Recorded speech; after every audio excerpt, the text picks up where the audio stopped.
skinny jeans with the Nike sneakers. I couldn't fucking wait. I could see her sitting on the bleachers when I stepped on that train. Pretty girl with the sunlight beaming in. Caught your eyes and you caught mine, and you and I, we began. Now it's been oh so long, 12 years since the day I met you, and I just can't recall all the shades of your eyes, red and blue.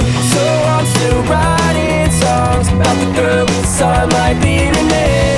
Do you mind if I'm excited just to hear your voice again? Bring me up to date, I'm known to hesitate. I'll always love the way you answer the phone. I know I was late, we can't relive those days, but if you come my way, I'll answer the phone.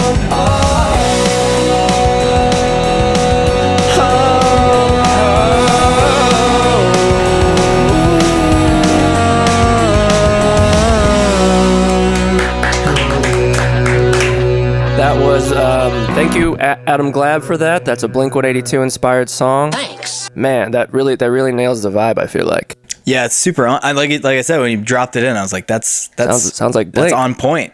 It really brings me back to a certain specific, time in my life, and it's cool to make a song like that. I feel like when I was that age, I would try to make a song like that, and it just wouldn't work, Yeah, and we did it in like 2 hours. yeah. So give me a time machine. Let's go back to '99, and I'm gonna get this bag. But honestly, not even worried. Episode 8. Welcome to the Right Side of History. I'm Nilo G, your host, and I'm here with Blake Boots. Hello. Shout out to our Patreon listeners, or our patrons. Patrons. Shout out to our patrons, Chuck Playa, Kirk Dickens, and Ross Bradley. Thank you guys. Thanks. You're welcome. Appreciate it. Don't worry about it. You can head over there for exclusive stuff. HNEW, Raw, episode 1 and 2 are going to be up there. Check it out. I'm getting that for show. Also, shout out to Rudy, dude. That editing on that video was ace. It was insane, dude. I've always wanted to like have a clone video like that done. So it's. I knew it's it was in it. his wheelhouse because he has been doing those since we were like 8. He's so good. Yeah. Rudy, he was like our documentarian for our life. Yeah. As long as I can remember, he's had a camera on hand and he's just been recording everything. Dude, what year do you remember like when it started? No. I mean, it had to have been. And I do want to say up front that this is a nostalgia episode, but I have a very poor concept of time and age. I don't remember anything. My ex-girlfriend, whom I love dearly, would always make fun of me because if I see an older, she'd like mention an actress or an actor or somebody, and I'd be like, "Oh yeah, they're like pretty old, right? Like in their 50s," and she'd be like, No. "They're 32," and I'm like, "Oh." So all of my childhood memories that I have, I could either be 11 or 15, or I could be 9 or I could be 15. What's my age again? I will say it's weird watching. When we were watching some like Blink-182 videos earlier, and I was like looking at just the members in the band toned along or whatever. I was like, I can't tell if he's 40 or 24. Yeah. I don't know what age he is. I know. So even some now. actors have that. They where look you're just old like, now for sure. Yeah. We're dying. But what did you ask? Oh, what year did Rudy start filming Yeah. stuff? When did he start? Dude, honestly, as early as whenever cameras came out. Damn. He doing some shit in the 40s. Yeah. His spirit was for sure. Probably would, when we were I swear I don't know. 9. God, that's crazy, dude.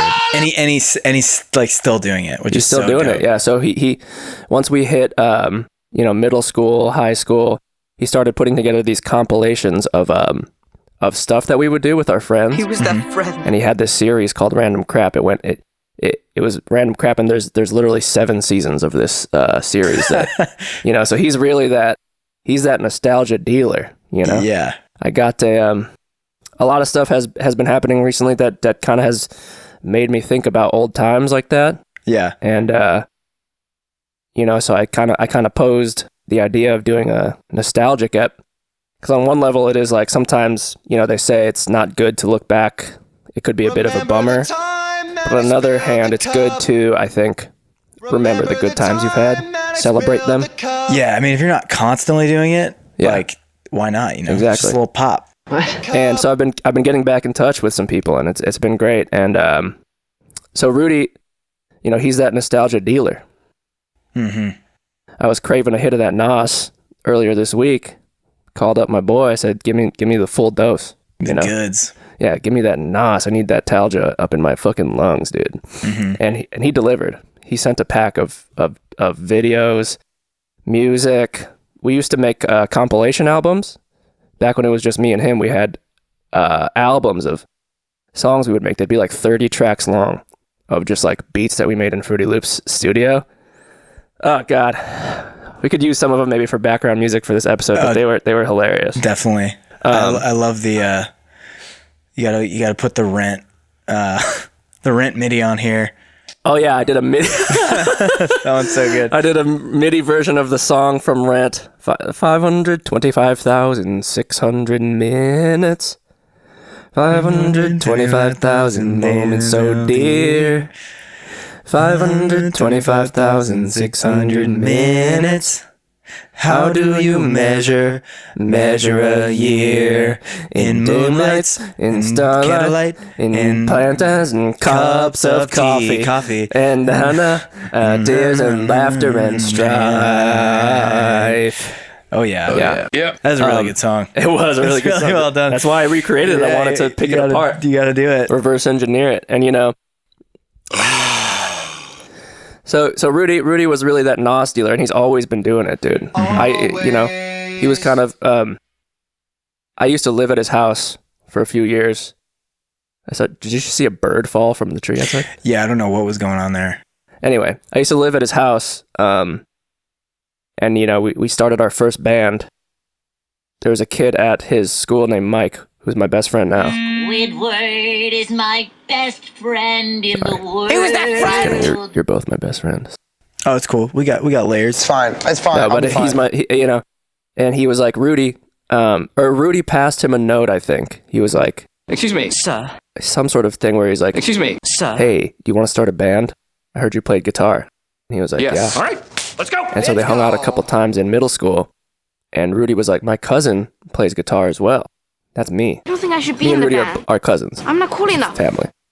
One of the only cousin groupings that are like really tight. Yeah. I feel like other cousins are like, that's my cousin. It's kind of Yeah, weird. that's my cousin.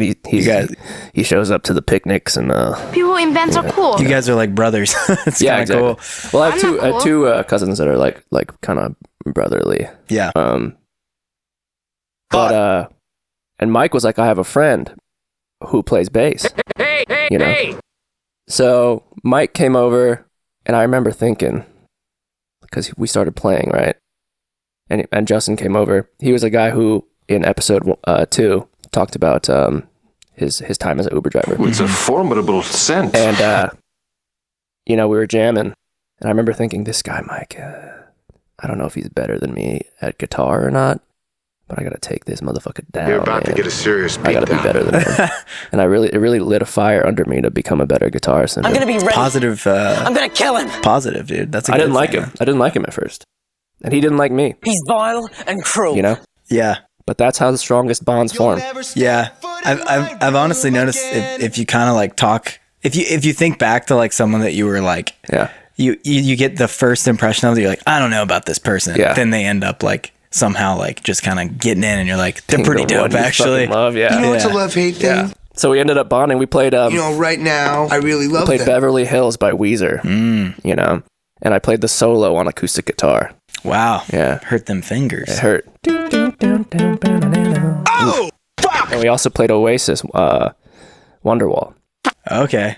Oh, yeah. I didn't know how to play that one, I think. There's also a video of me singing the Drake and Josh theme song, playing guitar, which is pretty rad. I love that song. It's almost super as good as the Jimmy Neutron one. Frankly, if we can be honest, I'm going to be totally honest Brian, I'm with going to be honest with you. No, let's tell them honestly. That song is way better than the Jimmy Neutron one. Yeah, I probably sing that. I probably hadn't thought about the Jimmy Neutron one Yeah. for a while. Yeah. But I probably think about the Drake and Josh theme song. Our like, version of every the Jimmy month. Neutron one is really good. Yeah, that one is really good.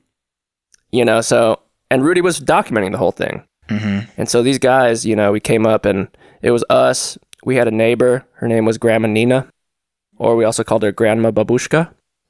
She was Polish. Oh. I don't know if for people that don't know, Chicagoland has a large Polish population, also a large Italian population. But I always, I think I always kind of vibed with the Polish people more. Yeah. Because there's something very Eastern about them. Yeah, I mean, they're Eastern European, dude. Mm-hmm. And Italians, they got a little bit more of that Western flair. Yeah, a little more snooty. Yeah. I can say that. Yeah, you can say that. I can say that. And I can say shout out to my Polish people. I just felt a kinship, like we were both kind of weird a little bit. Yeah. A little bit on that Eastern flavor. In a good way.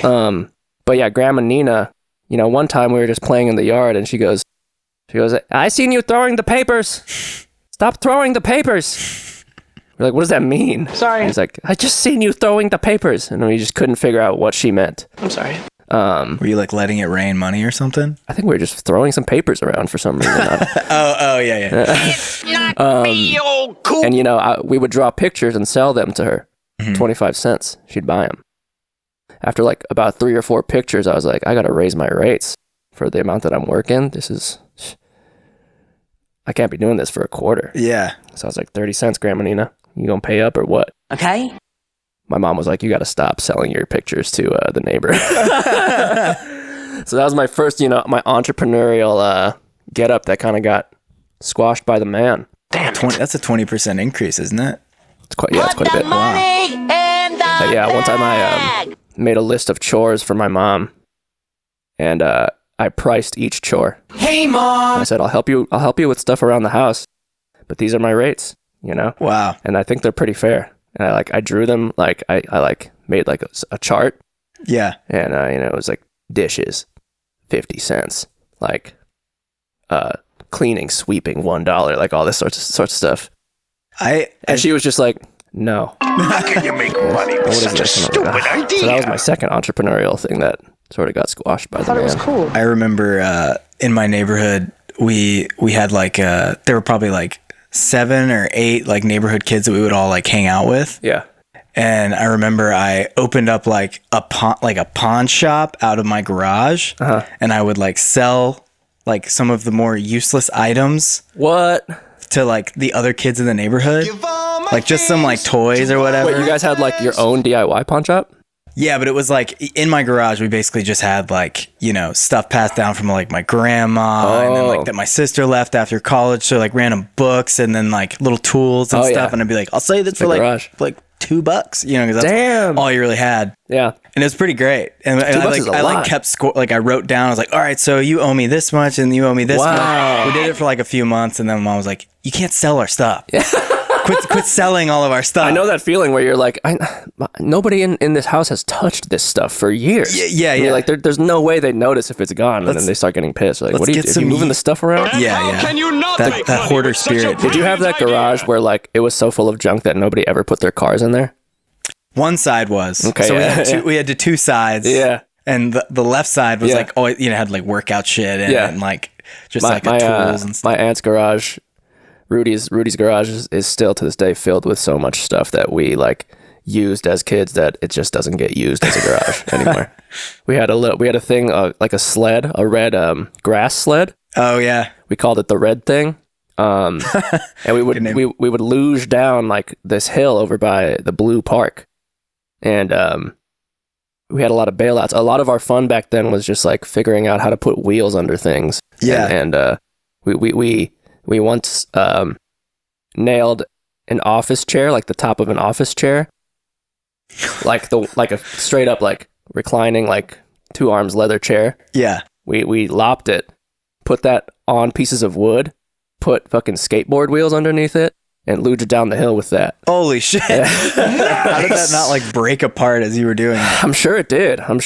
But back then, you're invincible. Badass. Yeah, it's true. Definitely. I was just thinking about that like the other day because I was watching something Tony Hawk on Joe Rogan or whatever. So infallible. Just like doing the craziest shit on scooters, just like going like what seems like 100 miles an hour and just being like letting go of your scooter. Yeah. And then you can like lose your balance. I've like fucked up my leg one time doing that. Dude. Like it's and then you're like, all right, I'm gonna get back on the scooter. Yeah, I'm as okay. soon as I'm healed up, it's I'm all bleeding, good. but we're good.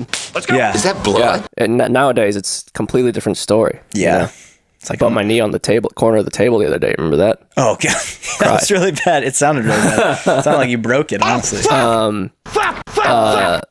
So yeah, we had we had all sorts of activities we were involved with, and we have it all documented. There's quite a gang of us, you know. Mm-hmm. And literally next to Grandma Nina was the Mitchells. Ryan Mitchell was the middle child. He was our friend. He was that friend. He was our boy. He was that friend. And then there was his younger brother Dylan Mitchell and his older brother Kyle Mitchell. And man, we messed with the Mitchells quite a bit. You know, Dylan, he was a few years younger than us, so we got to do that cool older kid thing. Yeah, that older kids would do to us, and we needed to pay it back downwards. You know, respect your elders, dude. Exactly. So one time, you know, we were hanging out. This was probably, again, not good with age, but we were probably 12, maybe 13. I don't remember anything. And Dylan came home, the younger brother. We were hanging out at Ryan's house next to Grandma Nina's house. Dylan comes home from school or whatever, and we agree beforehand that when Dylan comes in, we're going to pretend he's invisible. It's brilliant. We're going to pretend we can't see or hear him. And so he comes in and he's like, "Hey guys." And we are just completely silent, just like playing video games or whatever, just like looking at talking to each other, pretending he's not there. He's like, "Hello." Oh my god, dude. we're just like not having it. And then he's like, "Can anybody hear me? What's happening to me? Guys!" He starts waving his hands around, like all up in our faces, like, and then he started crying. Are you guys just like talking throughout the just talking to each other? Like, so he's like voices? He's like, you know, running from like person to person, being like, "Hello," like putting his hands in our face and stuff, and we're just like, "Yeah, man, I don't know, that this is a really hard level. Like, let me try it." You know, and so he cried, and then there was another time where Rudy scared him so badly that he peed his pants. Why? I don't remember how he scared him. Yeah, but I gotta know that. yeah, we got to dig into that. And there's another time, you know, we were playing. We have a video of it. It's called "Things to Do on a Sunny Day," and we were outside, just like thinking of all the things we could do on this beautiful Chicago day, you know, because they're far and few between. So we're out there skating, doing whatever. We're playing superheroes now. At this point, we like have invented this skit where we're all superheroes and there's a bad guy, because there's this kitty corner from Ryan's house at the corner of the intersection. We called him Mullet Kid. He was this kid. He had a mullet. He was always shirtless. He was always barefoot. And my boy Charlie texted me yesterday and was like, because I was talking about Mullet Kid, and he was like, "Yeah, I saw Mullet Kid the other day. He was still walking around barefoot." No shit. Yes. They still have a mullet? Probably. Damn. People don't forget. You guys got rednecks up there too. Yeah. That's pretty cool. Yeah. We got the full spectrum, boy. It's great. Up in the Chicagoland burb. No! So Mullet Kid, it's on. You know, he would come out, and he saw us kind of playing. We had like some capes on. We were taking the grass sled down the driveway. We had a plastic skateboard ramp set up, and we were like figuring out ways how to. I at least was figuring out a way how to kick the ramp, like as people were going down, so they would hurt themselves. God, yeah. Sorry. And we started we had capes on. We were just fucking wilding out, and this kid, Mullet Kid, comes out, and he's wearing a full red, just like jumpsuit, like skin suit. It almost looks like a Klansman robe. Like he's got a full red. So it's loose. It's not like tight fitting. No. Okay. Yeah, it's loose. It's like a robe. It's like a child's red robe. And I think it had a hood and everything. And he came out. This is how it started. He came out and he had the red hood up over his eyes. And he was just like walking towards us, like super slowly, super eerily. Who are you? Voldemort. And we were like, "Oh, there's Mullet Kid." There, I He see was it. way younger than us. He's younger than Dylan probably. And so we had this. We all like gathered on one side of the street, and we had Rudy like look at us with his camera, and then pan to Mullet Kid, and it was like us versus him. He was the bad guy. We were the superheroes, and we couldn't find a way to defeat him. I think he beat us all. Was he just playing mind games? Yeah, he just destroyed us. I remember we like tried to like throw some sort of bomb, like some sort of foxtail ball that like would be a bomb, and then it ended up backfiring and we all fell to the ground instead. Fuck. Dude, it was a tough battle. That escalated quickly. You know? And so Ryan's little brother comes out. He's wearing a cape. He's ready to play. Yeah. All right, let's go. And he was in Rudy's yard now. Somehow that one thing leads to another. You know how it goes. A lot of people are on the ground. Dylan's on the ground. People are tumbling. People are wrestling. Mm-hmm. And Ryan, the older brother, gives him a wedgie so high, like halfway up his back, with his right hand, Ryan's right hand, and then he uses his left hand, picks up, grabs the back of his shirt, I'm not weak. and lifts Dylan up and starts swinging him like side to side like a battering ram. Oh my god. And he's like, oh, no. And then he just boom, tosses, just launches that bitch just across the fucking yard. This poor kid. I'm sorry. And so yeah, we really mess with the Mitchells quite a bit, and we cut to now. What exactly happened? Yeah, what's he doing now? Dylan's in the Marines. He's a fucking Marine. He's a fucking Marine.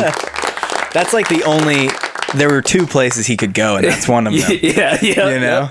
Yep. So shout out Dylan, man. He's a great guy. He's smart. He's now smarter and more powerful than all of us combined. Man, I hope you guys play superhero again soon, and he just whoops all y'all, dude. Oh my god. Him and the red cape kid together.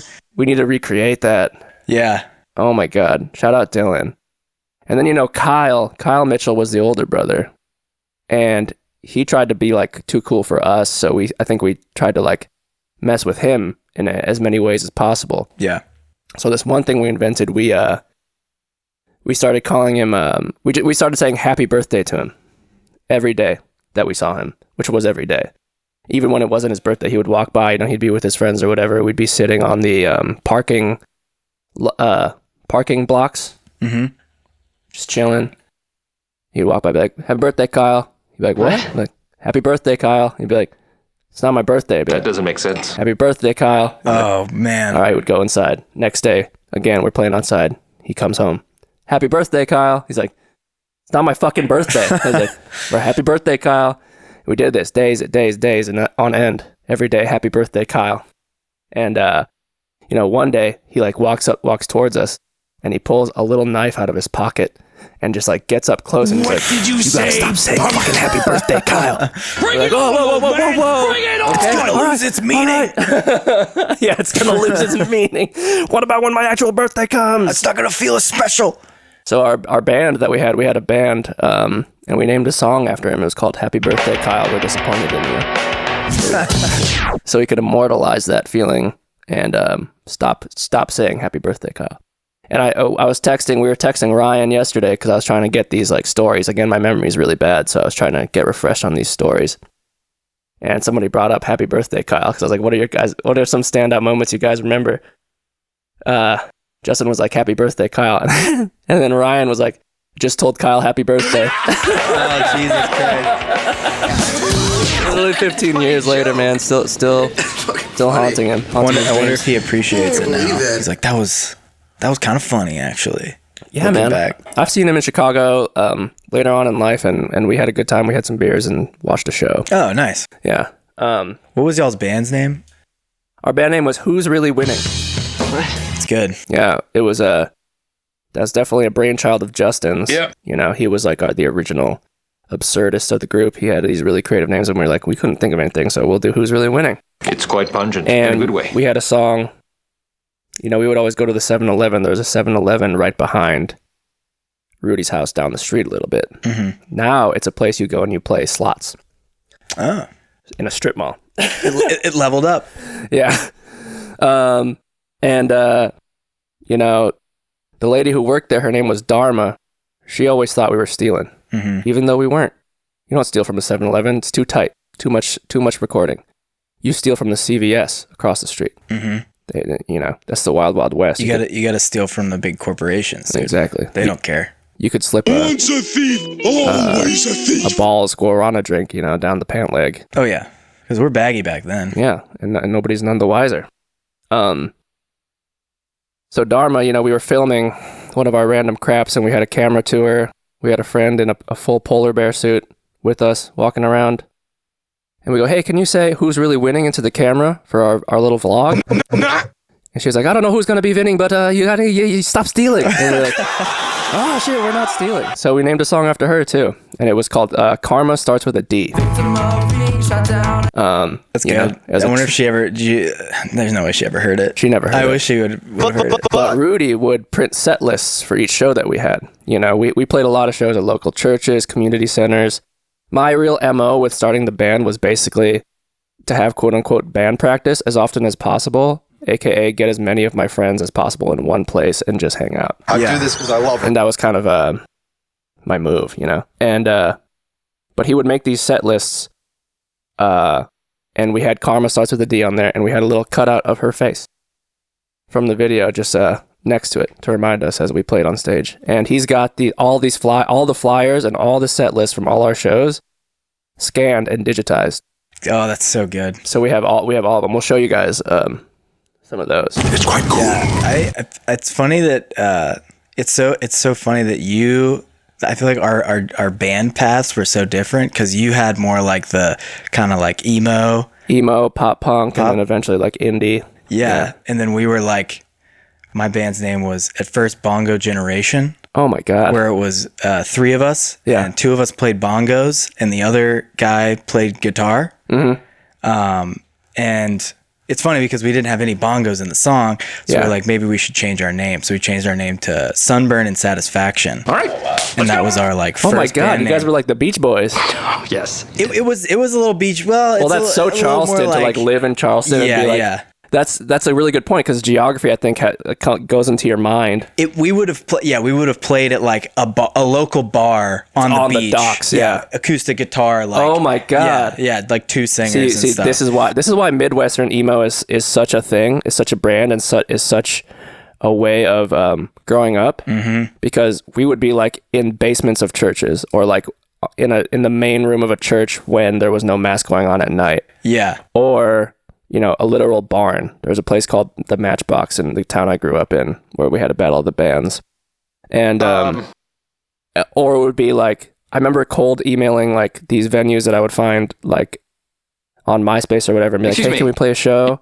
And it would be like a bar, like a dive bar. Like there was American Legion that we played. Oh, wow. It would be in like high school? They let you play there? Yeah. That's sick. Yeah, very early high school too. And it was just like no drinking. Like they would just turn it into a venue for a couple hours and we'd play shows. All our friends would show up. The Elk Grove Rainbow Falls Community Center was a big one. Mm-hmm. Anytime we had a show there, I knew it was going to be a really fun night, because they had a Chipotle down the street. It's made with bits of real panther. Yeah, we hit that pre-Chipotle. Oh, yeah. I loved walking around the shows like I had something really important to do. I'm very important. People know me. It was a whole vibe. Yeah, I think it must have been like, because it's sunny in Charleston like 355 days a year, basically. Yeah. And then in Chicago, it's sunny like 7 days out of the year. So exactly. So you just grow up in the more dark, just decrepit kind of. Yeah, there's a lot of volleyball going on. Yeah. It's science. And it was funny because our group was called Sausage Fest, and things start to get a little, because it was all boys for a long time. Dicks?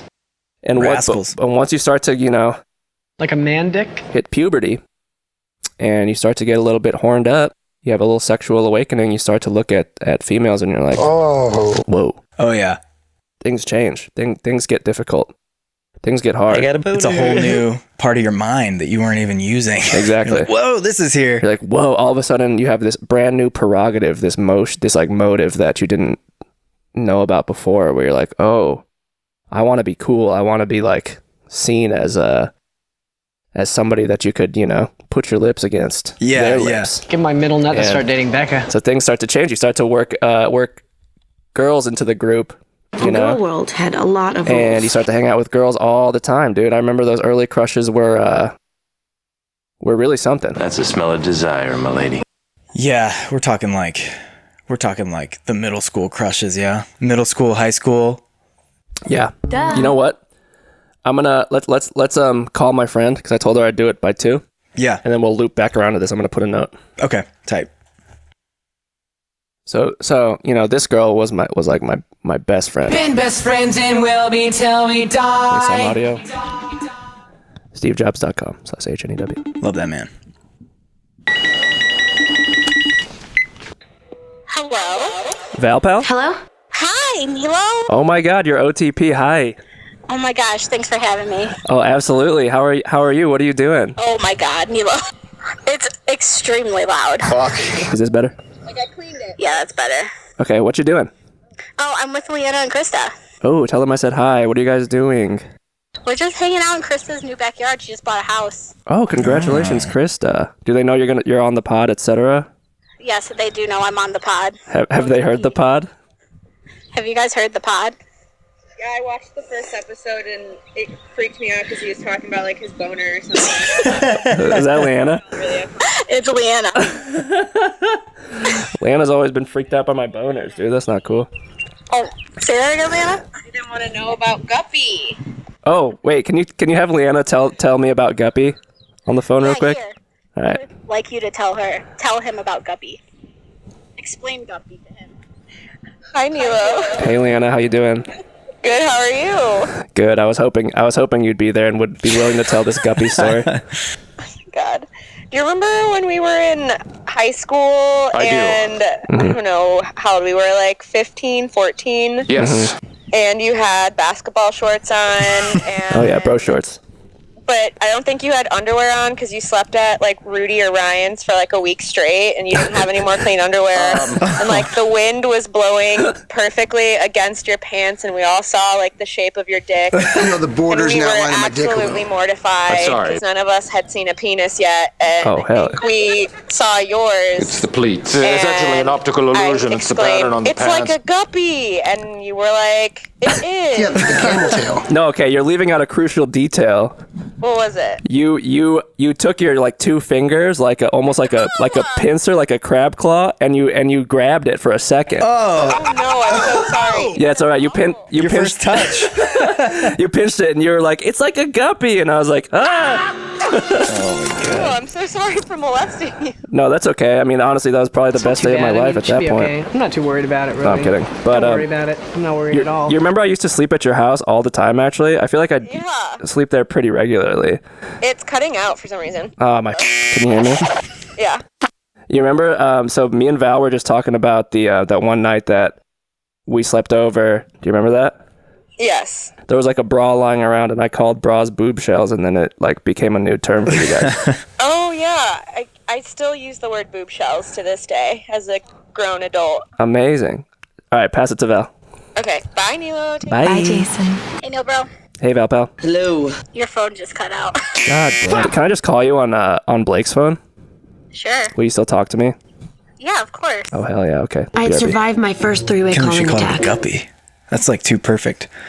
Yeah, right? So on point. So accurate to what it is. I have a nickname for my penis. We back. We back. Ooh, that's clear. Oh, so much better. Okay, hell yeah. We got to do this from now on. Yeah. I love this. We were just about to start talking about like our first like sexual awakenings. When we first started like having crushes on people. Do you remember your first crush? Abso-freaking-lutely. Who was it? Like celebrity or like in real life? I guess just in general, just like the first time you were like, whoa, something's happening to me. Downstairs. Oh. Okay, so like sexual awakening, I would definitely say Devin Sawa, if you know who that is, from Little Giants and Casper. Are you kidding me? You know who that is, Blake? No. What is? Okay, so what was the deal? He was just a little teenage dreamboat boy. I mean, he was, and I was like 8 years old, and it was like, what is going on? You were 8? Why? No, I was an early bloomer. Okay? Wow. No, okay, no shame. Hell yeah. Yeah, no, I was watching Little Giants on Disney Channel, just like eating popcorn, being a little kid, and I was like, oh my God. That's different. Yeah, and then That's hitting different. You're feeling? Yeah, you're like, whoa, I never thought of what is that? Yeah, what is that? What's going on under there? The crotch Holy shit. region.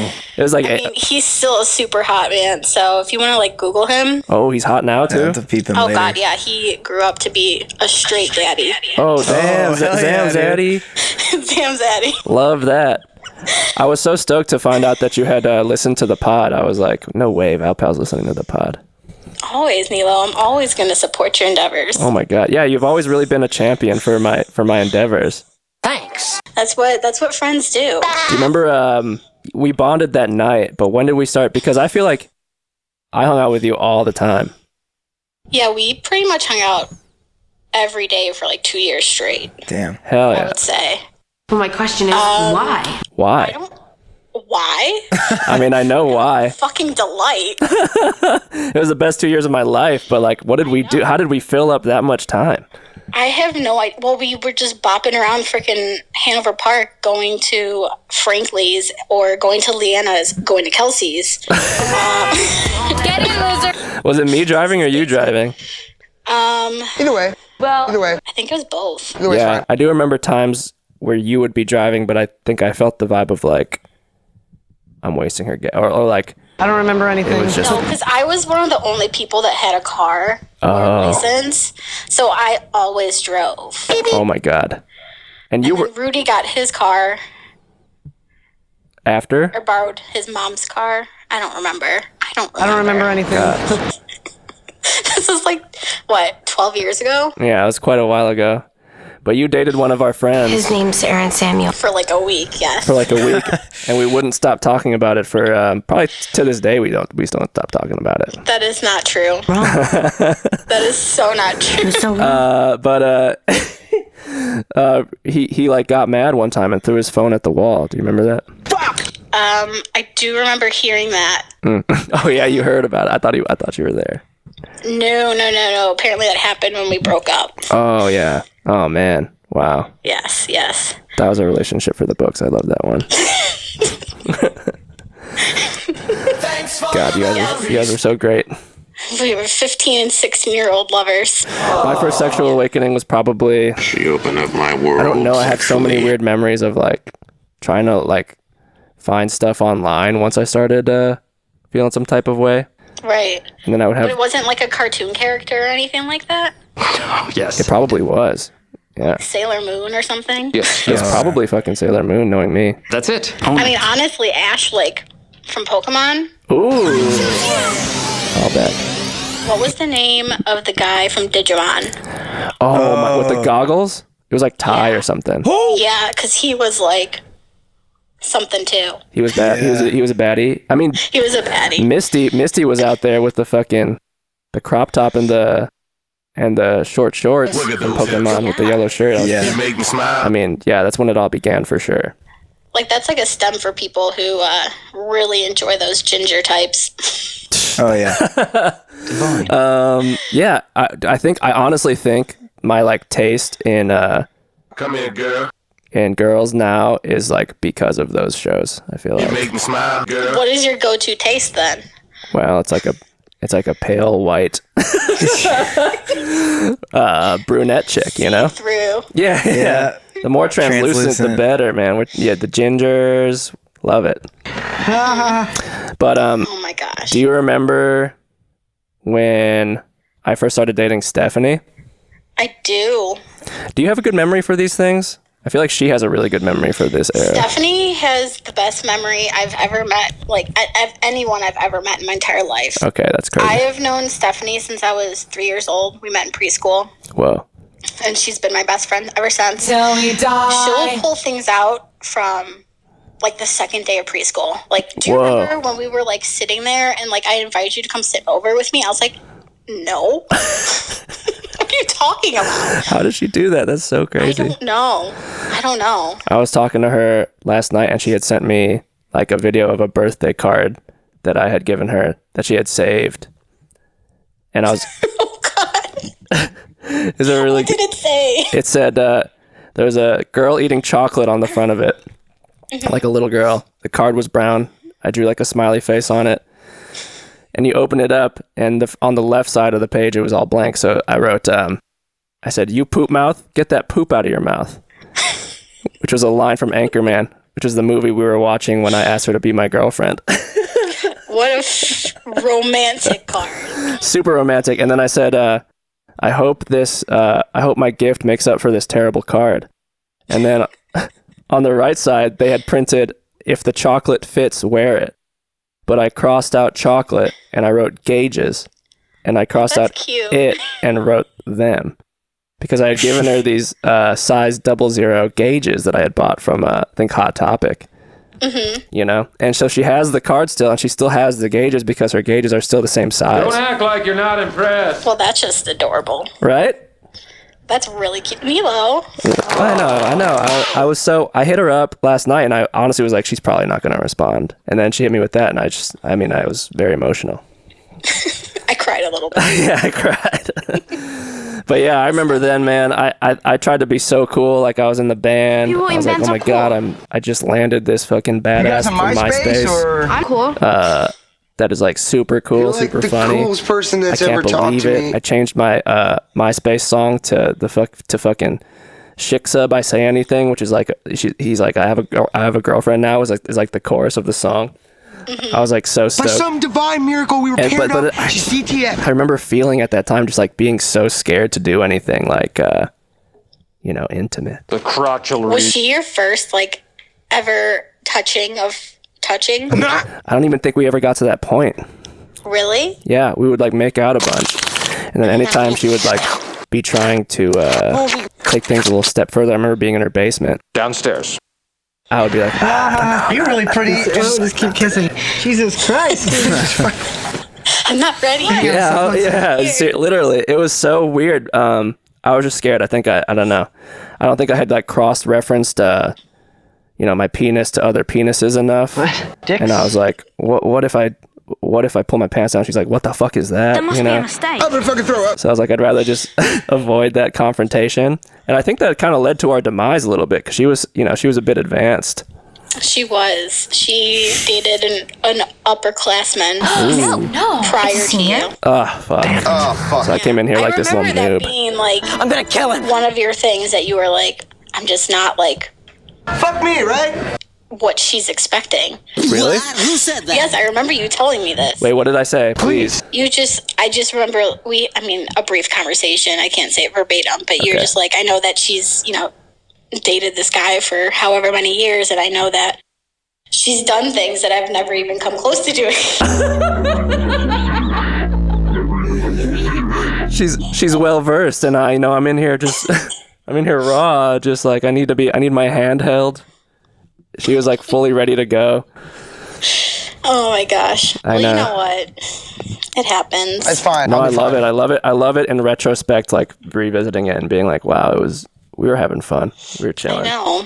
Well, when we were texting last night, all of these things were like flooding back to me, and I was like, what? I know. I actually have a really crazy story to tell you about a similar thing of things flooding back, but I can't tell you yet. Like I have to wait because it's kind of a secret. But I'll tell you. Okay, well, that's like a cock tease. What? I know. I'm sorry. I really can't. But it has to do with. I'll tell you off pod, and then you just don't tell anybody. Okay. I'm expecting a text Okay, I will. or another call. Yeah, no, I'll call you for real. But I can't believe you remember that talk. Yeah, I remember a lot of things, just not to the extent that she does. Did I? Yeah, I think I felt really, really comfortable with you being able to. I just tell you my foibles, my problems. I mean, I think that we kind of just like, I don't know about you. Mm-hmm. I never thought that you had a crush on me or Yeah. anything, but I feel like you and I just had this like understanding of complete friendship. Yeah. And it was easy for us to like bounce back from each other, like things that were going on in our life and stuff like that. So, you were definitely like a huge part of my growing up in like high school, and I really appreciate that friendship that we had and have to this day. So I know I'm gonna make you cry. Well, I'm crying. That's so sweet. I don't know what I would have done without you. Honestly, we really, we really bonded. I know. I have somewhere, probably at my parents' house, some like folder book that I would carry around in my purse one summer. And I think it was probably like junior summer going into like senior year. So you were graduated. But we like tallied up how many times we'd go to Taco Bell. We'd write like little stupid notes. Like we would draw pictures in there. And I need to find it and I need to send it to you because I think you would like absolutely love it. Yes. Anything like that where we made something and like put something together, I need like that would really just fill my heart and soul more than it already has. I already have felt in the past 24 hours. That's beautiful. Wait, so What's on your guys' agenda for today? I think we're just gonna hang out, maybe social distance, hang out in the backyard, obviously. Yeah. Krista said she has tequila, so like who knows where that's gonna bring us. Yeah. Ooh. Or take us. Okay, here. Okay, can I ask a favor of you? Uh-huh. If you guys are chilling, drinking tequila, you're reminiscing on some times or not, if Krista is down to call back and talk about the time we made out, that'd be awesome. When you guys dated for like 2 seconds. Wait, did you guys actually date? I don't know. No. Did we? I don't think so. I think you just had like a super huge crush on her. Yeah, I remember hella flirtatious texting back and forth. Yeah. I don't know. I don't think we dated, and I think she can you guys confirm. dated. But that was like right before you left for the Philippines. Okay, so I remember that. And we started hanging out more like right after we got back, right? Yes, I believe so. That's like what I remember. Yeah. And you worked at True Value with Steph. Did Mike work there at the same time as you guys? Yeah, Mike got the job because of, I think, Steph or me. I don't remember. Oh my God. I know. The hardware store. You guys would come and visit and eat free popcorn. Oh yeah, you had a popcorn machine in the fucking thing. I know. Back then, that's how I would plan my meals, honestly. I'd be like, okay, I'll get some popcorn from True Value. Once Val's off, we'll go to T-Bell. I'll drop a dime in the little spinny thing, try to get a free burrito. You want to go to Taco Bell? Get that CD double B, baby. Get that CD double B, baby. For those of you that don't know, that's a cheesy double beef burrito. Essential.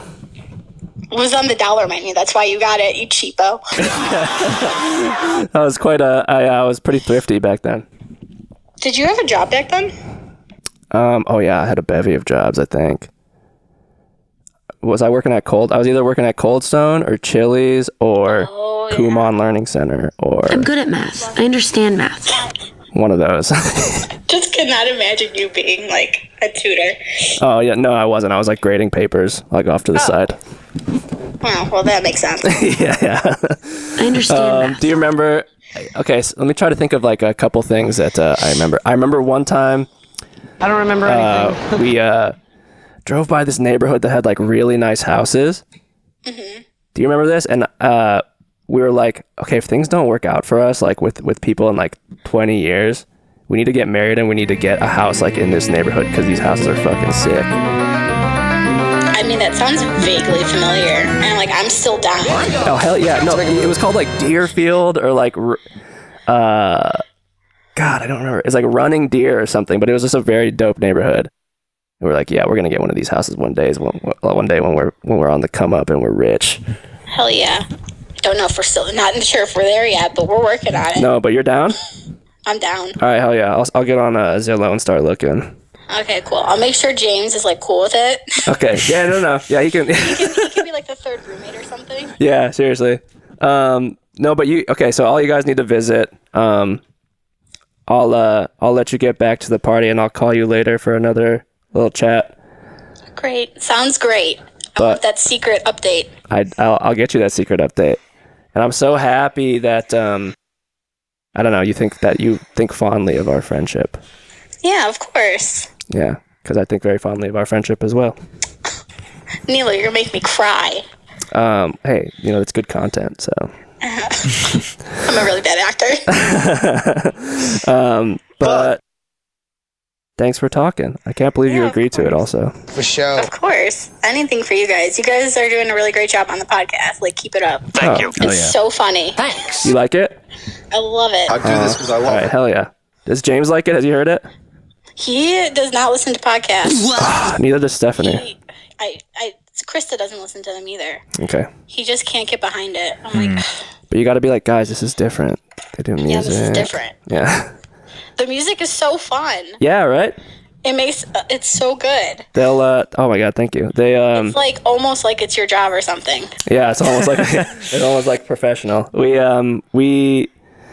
love, I think Krista and Stephanie and James would like this episode at least for sure. Mm-hmm. I think so. It's a banger. It's already my favorite, and we just started it. Fantastic. Have you listened to all of them? Yeah. Oh my God. Yeah, I'm gonna cry. Good. I want video proof. When you talk to me now, do you feel like I feel that like it's the same? 100%. Like, yeah. I mean, we've probably not talked in what, like a year or something. Oh, way more than that. Really? I've lost all sense of time. Me too. I don't feel like any different. Me either. You sound the same. Feels the same. Hella vibe. Yeah, we're just a lot older now. You're losing your bluish I have a lot of love for you, Val. I have a lot of love for you too. Hell yeah. We should, stay in touch and have a great summer. Okay. If you have too. Hags, man. Hags, man. But tell Krista and Leanna hi. Okay, guys, say bye. Bye. Bye, guys. Bye-bye. Bye. Okay, love ya. See you tomorrow. Now what? That's crazy. What'd you think about that? It's pretty, she's got a good memory. She does. It's like wild to hear about. I don't know. It just kind of makes you bubble up, when you hear about all the old stuff that went down. And you're like, it really does. Thanks for the memories.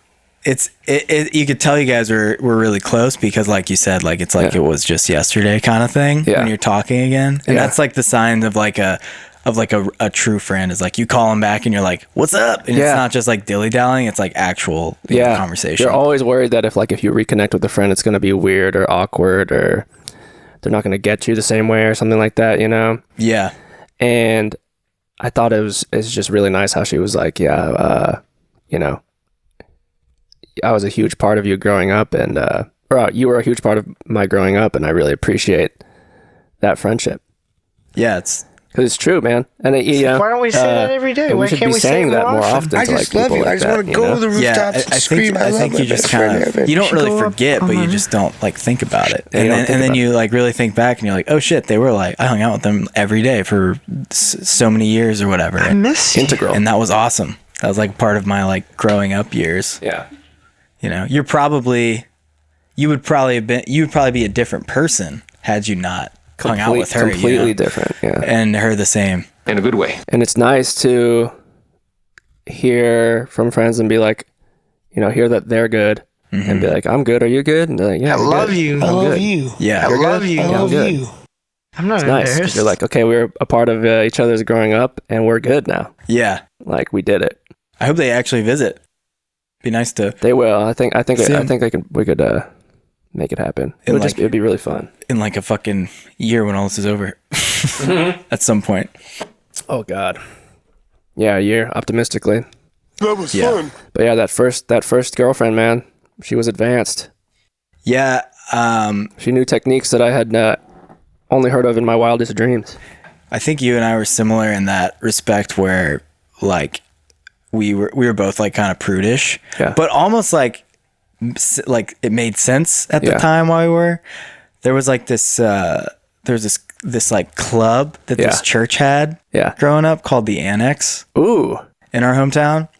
And like that's where everybody for probably like all of middle school would hang, or probably like 6th and 7th grade would go hang out. The Annex, it was like a kids, like a club where one of those clubs where like you can go hang out, but you can't drink, and it's like a nightclub. Yeah. But it's, it's not that late. It's like 7 or 8 or whatever. And you'd like go and hang out. But like when we first went, it was really weird because you could like grind with each other and like dance, and kids were like making out like crazy. Yeah. And I still don't understand why that was allowed. And then there was like a weekend where it shifted and it was like, stay away from each other. Like guys and girls, nope, can't touch. Keep your distance. Yeah. But I remember I had a girlfriend for like a month. They went out for a year. And we would go to the Annex and like I like held her hand and I was like, holy shit. Yeah. Like I'm holding this girl's hand, and we would like kind of dance a little bit and stuff.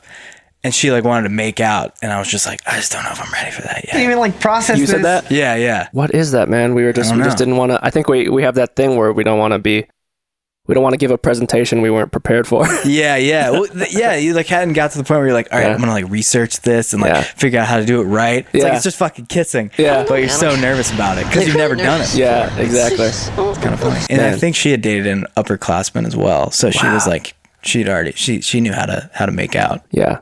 Man, shout out Stephanie, man. She really took a chance on me, you know. she fostered you. Yeah, she really rolled she really rolled the dice because she had already had that upperclassman, you know, love, their relationship, and she was like, I mean, this guy's got the right attitude. You know, you hire for attitude and train for aptitude. Yeah. So I got the job. I doubt she's fucking talking to the upperclassman. That's right. She's talking to you last night. Obviously, that wasn't a bad relationship, you know? They're married now. I'm kidding. Travis McCoy, that motherfucker. You know what? We should call her. You want to call her? I kind of want to give her a call. Give her a ring. Let's do it. I'm going to pee first. Go pee. By the way, guys, we're testing out video, and we are in a different room than usual. So if it sounds worse in any way, sorry. It'll sound better next time. If it sounds better than it ever has, you're welcome. It'd be interesting to hear what the relationship meant to her in retrospect. That's interesting. Could be really funny. Because again, she had that upperclassman. Had that upperclassman boy before me. He's not like you. And I must have just been like a tiny blip. I don't know if I was a tiny blip in her dating history at this point, but you know, that was my first thing. So it rocked my world. Oh wow. Hello. Hi, is this Steph Latondras? Yeah. What's up? How's it going? Yeah, so it's going real good. Nice. Well, I mean, all things considering, I mean, it's terrible, but, you know. Yeah, the state of things is not so great, huh? No, it's not so great, but, you know, we're keeping positive, living life. Yeah. How have you been dealing with it? Are you with you're quarantined up with your family? Yeah, I'm with my parents, and so we're in Streamwood, and we're just shacking up, and then I got my brother and his wife are actually downtown. They live downtown. Oh, nice. Hell yeah! Shout out Stream Hood. Right? Yeah, I'm here to represent. Yeah, you're OG Stream Hood, one of Stream Hood's finest, I'd say. Oh, thanks. Definitely. I mean, you know, title. Back in the day, you know, there was a lot of I feel like stereotypes about Streamwood. We were like, whoa, that's the rough part of town, you know? Yeah, we've been getting that a lot. And then I was clearly, every time someone would mention something like that, I would correct them and say, oh, no, you got it wrong. Unless maybe I'm just used to it. Maybe I'm that hood. Yeah. That, yeah, you're just that gangster. It's just another day to me. It's just a normalcy of being that violent. Exactly. You're surrounded by, you're inundated, so you don't know. You can't see the forest from the trees, as they say. Yeah, I'm desensitized to the As you're saying this, hood life. As you're saying this, I like finally just got like a memory of like pulling up to your house. Are you still in the same house? Yeah. Okay, so by the horses. Yes, that's literally what I was about to say. Do you drive by horses, right? That's our backyard is horses. We were just I was just staring at them while you were calling me. You're staring at them right now? No, I was in the backyard. Wait, so are those your horses? No, yeah. I'm not. Okay, I'm not rich. Yeah, okay. Well, I don't know. I don't remember them being your horses, but I don't know if you've come up in recent times and bought yourself those backyard horses. Yeah, right. I now own the stables. That's why I still live here. Because I want to manage the stables. Yeah, you tend to the horses. Yeah, that's right. I love investment. that. I love that. What? This is so funny. Yeah, wow, it all just came. I remember like driving up to your driveway. There's horses. The cul-de-sac? The sack, yeah, you lived in a sack. Yeah. We're in a cul-de-sac now. Are you really? I love cul-de-sacs. I mean, I hate in the wintertime, but are you in Nashville? Where are you? Yeah, I'm in Nashville. Yeah, heck yes. You don't have to worry about the cul-de-sac snowstorms of literally the plows just completely making your life miserable in the wintertime because just plowing the entire neighborhood snow directly into your driveway. I never even considered that, thought about that. That's a life that we live, and that is the one only downer of a sack, living in a sack. That's the only downer. You know, this is a good point because people really do be fantasizing about sack life. They say, oh, I'd love to one day get to the point where I'm financially secure enough to own property in the sack, you know? I support it. I truly think it's a good decision. But, you know, be warned if you're in a place that snows. Exactly. In Illinois, you might want to reconsider the sack. There's some upkeep, yeah. If you know a guy with a snow plow, maybe, that'll sweeten the deal. Or if you yourself can get a snow plow. It's a sack tax. Or even just a snowblower. Honestly, if you're financially secure enough to own a snowblower in your house in Illinois, then sack it up. Sack it up. Get in the sack. Way to go. We need you here in the sack. we need you holding down the sack. So what do you are you just staying with your folks for quarantine, or do you live there at the moment? No, I live there. I live here currently. I've been living here. Really? The only time I left was for college. Yes. Oh, nice. I left. Yeah, I literally cannot find a single person to live with. I would totally live not here. Oh. But I kind of not though, because I love my roommates. My parents are the shit. We totally. I'm not kidding. We do activities together. We're great. We make each other laugh. We have such a good relationship, and rent is cheap. So it's kind of like, what's the rush? Yeah, totally. Yeah, just save it up and just hang. Exactly. But other than that, I would like to, kind of be on my own. But I'm not gonna spend $1,000 a month on a place to myself. That would be ridiculous at this point. So. I've got a bunch of friends who do that, and they're a couple miles from their parents' house. I'm like, what are you doing? Yeah, well, hey, I get it. If the parent, if you're not doing great with the roomies, you got to make a change. But for me, we're living the dream together. We're just 3 peas in a pod. Do your parents remember me at all? Did I ever talk to them? Oh my God, of course. Really? Yeah, I'll never forget when my grandma, who has passed, I think it's been 2 years now, she's passed, but I remember when we were seeing each other, and she was like, what is his name? Nemo? Nemo? Oh my God. That's so good. Well, what's really funny is when people get my name wrong now, I'm always like, oh, it's okay. People call me all sorts of stuff like Nemo. It's always Nemo. Yeah. Well, that's the only thing that they can think of that sounds like your name that is a known character. Nero, too. Who is that? That's a Finding Nemo. Finding Nemo. Nemo, Lilo, and Stitch. Oh, Lilo, that's cute. Yeah, Meatloaf. Oh, I like that one. That's a good one, huh? A lot of people have weird names nowadays. Yeah. Chingy, Shakira, Rafe. When we were talking last night, I just got off the phone with Val. Oh, no way. Yeah, I was talking to her. She has a pretty good memory for those times, and we were. See, that's what we fight about too, is because she will be chatting.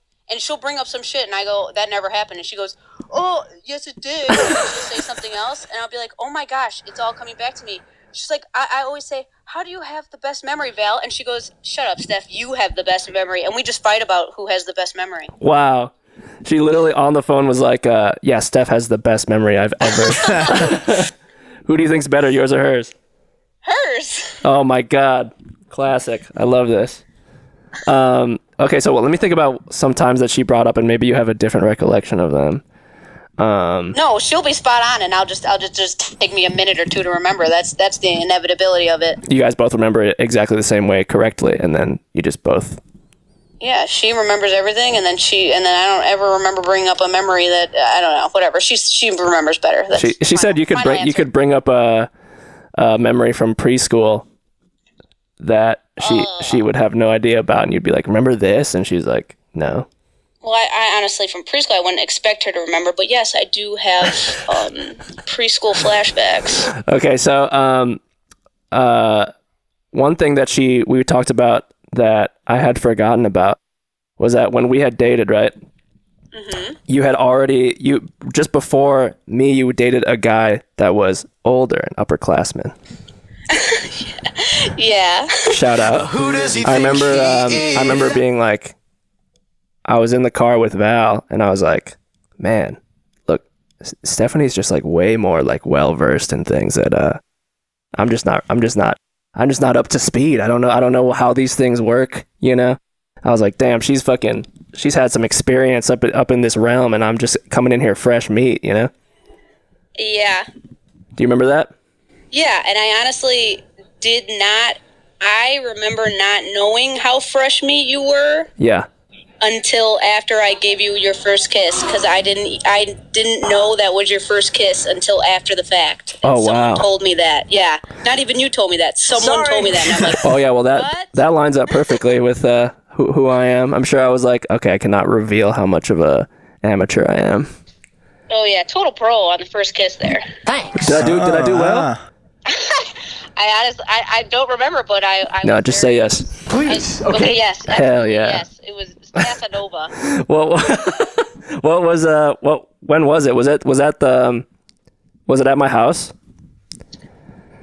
Yeah, I think it was on your block. I think we were outside going for like a little walk, maybe a goodbye. Hey, my mom's pulling up. Was it just a smoochie? Yeah, I don't. Why do I have to remember? Why can't you remember something so special? Well, because I've disclaimed already that I have a really bad memory. I don't remember anything. Okay, I remember a couple times making out. I remember one time we were in my mom's kitchen. We started making out. Making out. Just like on one of the chairs. It was sick. Yeah, I definitely am now remembering some makeout sessions. Really? I remember one time, cause you had told me that story of the Anchorman time, and then I was like, I don't remember that at all, and then it all came flooding back to me. Like I remember being on my bed and just like hanging out, and being like, this is wild.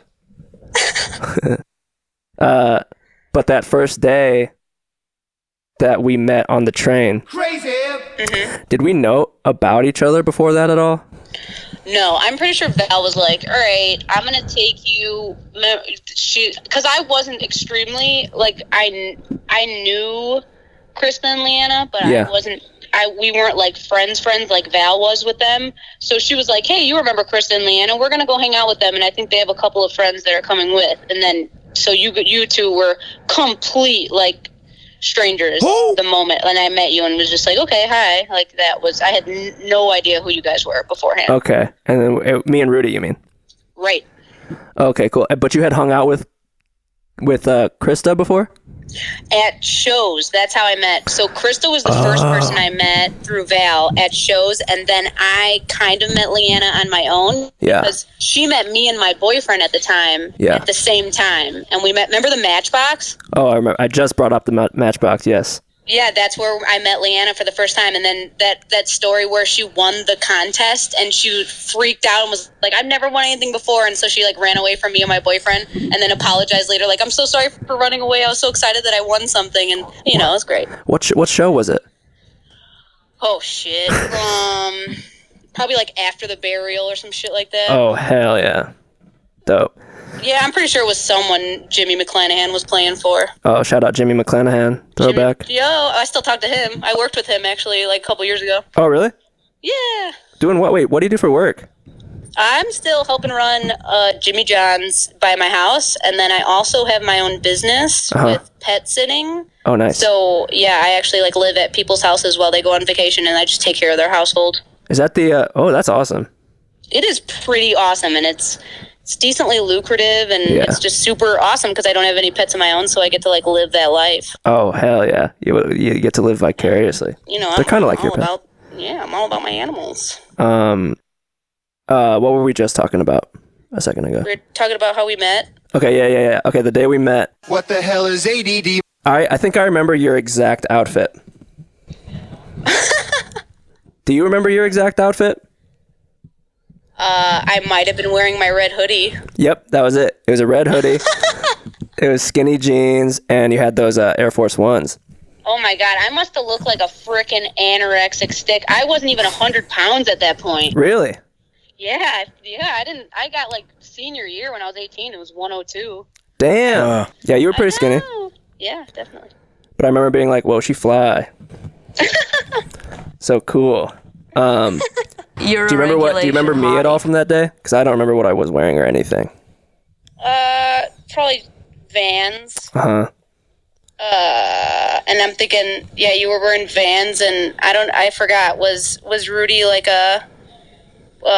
what are those called? Sabras, the Adidas. Was he a Sabras man at all? Because for some reason that's coming to head. Sambas, yeah. He probably was a Sambas guy for sure. Yeah, I just remember shoes because I was totally into shoes during that time. I was really big on shoes. Oh, you were like a sneakerhead. Oh yeah, I like that. Oh yeah, I really like that. It was so interesting because I was just talking because you dated the one guy before me? Was there other boyfriends too? Petty boyfriends. Right. PBs. Yeah, the one before. So the one before you was my serious one. That was like my first. That was like a 1.5 year relationship. I'm gonna kill him. Like, you know, experiences and whatnot. Yeah. Before that was just like this skater boy that was like 5 feet shorter than me that I was into. My summer going into freshman year of high school, we both had braces. He's vile and cruel. Oh, that's cute. Oh yeah, before that was like another skater boy in middle school, and he was like the biggest druggie in Streamwood, and oh shit. Yeah, and I was like 13, and yeah, I mean, it's just whatever. I honestly didn't even do drugs or smoke cigarettes or anything. He would just do all that shit in front of me, and I just would pass. You want a lot of cocaine? Yeah, no way, I'm man. just I here had a chilling. very strong like willpower and self-control. I've always had that with my life. You really have. Impressively. But yeah, I was talking because I was like, wow, yeah, she's so well versed, and it's really funny to look back and be like, I wonder what our like dating was in the context of like her dating history versus like the context of mine, because you were like my first girlfriend. This is like a really huge deal. Yeah, which I really didn't know until kind of after the fact. Yeah, sorry for springing that on you. Sorry. But I'm sure like in my mind, I was like, wow, this is like my whole world. This is crazy. Like everything's a paradigm shift. I hope I treated you well. I'm sure you did. And then I'm sure in your mind, you're like, who's this guy? Why is he so nervous? Do you remember that about me at all? Yeah. Like, what do you feel like? I'm not saying that I was some experienced, you know what I mean? Yeah, like, no, I was, but it wasn't like I was coming into it like, I was a teenager, nervous about everything. Yeah. So I was just, whatever. Like, do you think of whatever? Do you think back on it like in a fond way? yeah, I think of it as a very sweet, very like innocent, and just knowing that nothing negative came from it because we still stayed like such good friends afterwards. I just think of it as a success, actually, like just a lifetime success. Major success, huge win. I hope you got something out of it. I did, definitely. I mean, wait, how long did we date? Oh my gosh, I was just thinking about that. Yeah. Probably not even a month. Yeah, but it was, for me, it felt like 6 like 6 years, I feel like. We went to homecoming, remember? Wait, what? It's the funniest thing, because you and I didn't go to Schaumburg, so... She doesn't even go here. Technically Kelsey's date, and I was technically like Rudy's date, and then we went together to Schaumburg's homecoming. No, we didn't. Did we? Yeah, we had to like... Remember? And then no, I don't. And then we had the names put on the wall, and it was like you and Rudy, or like you and Kelsey, and then me and someone else, because they had to write down on paper that they were taking us because we were both from different schools, and we ended up just going together. We had to like finagle our way. Do you even go to this school? Via We others. had to like sign papers. we had like high school passports to get in. I need to see some That's identification. exactly right. They're like, if you're bringing someone from a different school, Who are you? have to bring your birth certificate, your passport. You have to have your parents sign. May I Oh my please see God. some identification? Yeah, we need to make sure you're on the grid and you're like a person. I see your ID. That's 100%. And we snuck one past them. We were did. just with each other the whole night. Yeah, we were kind of devious, huh? Oh yeah. Yeah, we danced with each other. We weren't even Wow. with our dates. Well, yeah, we ditched them right at the door. Like, let's get the fuck, let's go do our thing. That's for sure. I don't remember. I just remember like the feelings of those times. You know, does that make sense? I'm like, damn, that like, I think about them and I'm like, it was such a sweet, fun, like formative time. But it's just details I'm really bad with, because I remember like more so like feelings or like specific moments. Mm-hmm. That night, do you remember that homecoming? Was that your like junior year? Yeah. So homecoming is like in the fall, right? Yeah. Oh, now I'm remembering. Now I feel like when we dated, be it like a month or two, I feel like maybe it was like 3 months tops. 2 hours later. I mean, I'm sorry, I get confused because we were friends before and after, so Yeah. like that's why I'm kind of fuzzy on the length of the dating time, just because we've always just been together. You know what I mean? Okay. Yeah. I do remember. I feel like when we were dating, it was like definitely colder outside. Farmer's market. I remember a lot of light jackets. Pumpkin patch. Which is my favorite kind of clothing. Yeah, like the windbreakers. I sported the windbreakers like it was my job. Did you? Neon colored. Remember, I'd wear a lot of neon. Yeah, you were into the brights. Yeah, I like to be.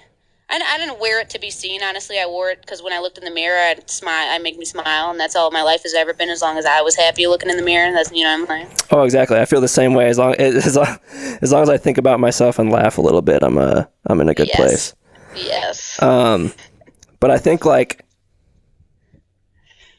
what attracted me to you in the first place was that kind of that attitude.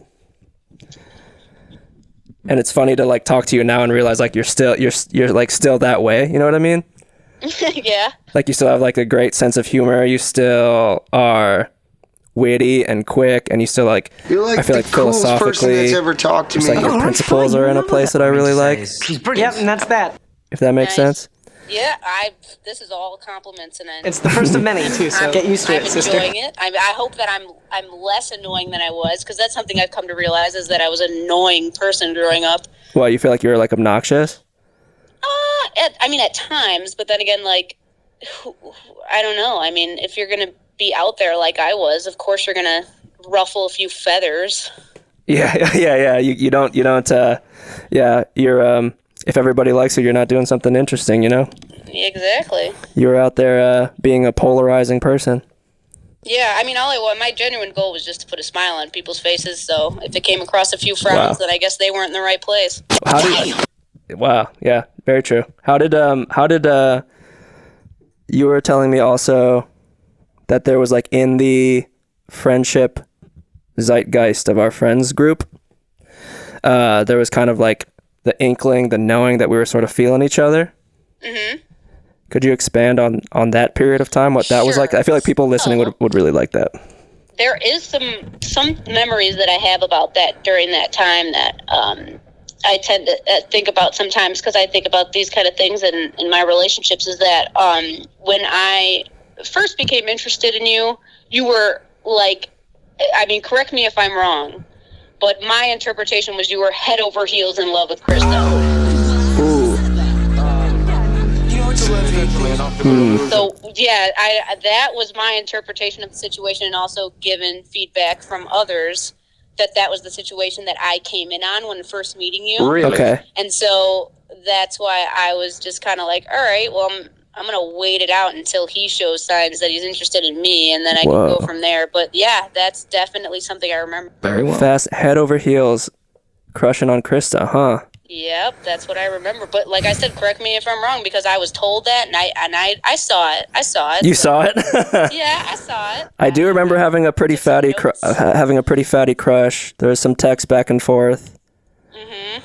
Head over heels. I mean, I wouldn't be surprised. I was pretty hopeless romantic at that point. Yeah, that's kind of what I got from you. You know, it's just you were a good boy. Like, yeah, very idealistic. Like, very nice, but definitely, just trying to do the best, and yeah, that's.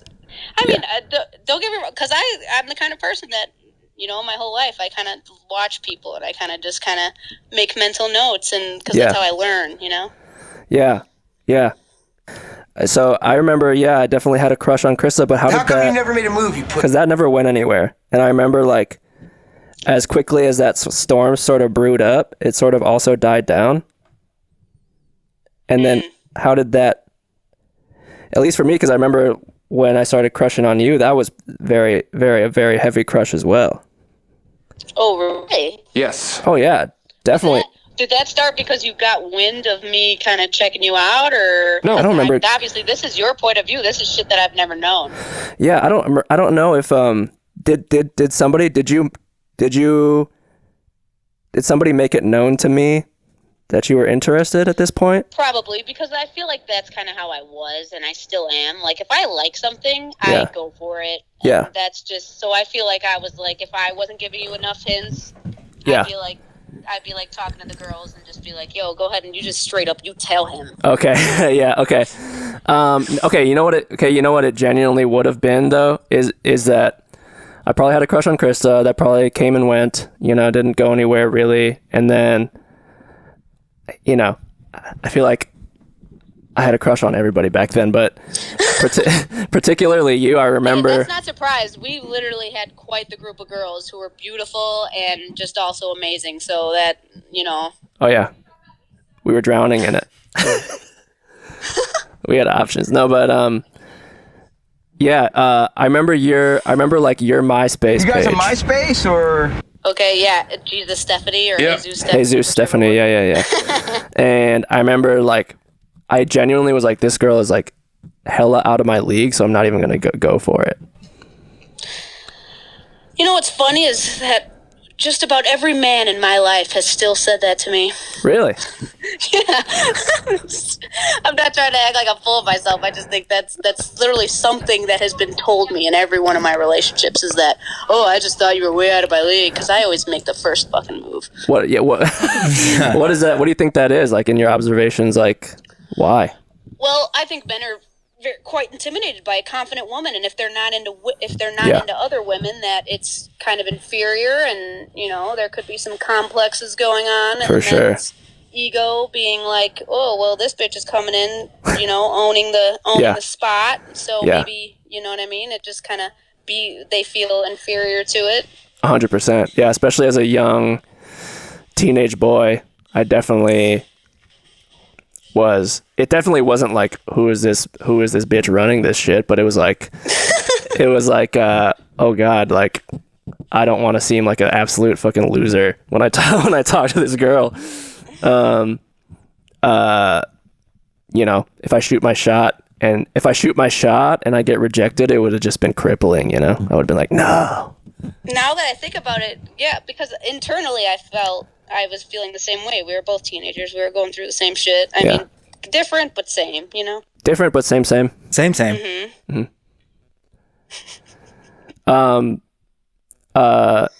Well, yeah. What else? What else about that? Continue on to linearly in this story. Like, I was head over heels in crush with Krista, and then what? Then yeah, like I said, I was like, all right, well, that seems like a mess that I don't want to get involved in. Even at that young of age, I wasn't even up for the challenge. Yeah. So then I asked around, and then we were like, and then that's kind of when I was like, put my name out there to the girlfriends. I was like, you go shoot my name in the conversation. Let's see how he reacts to that. Throw it in the gauntlet.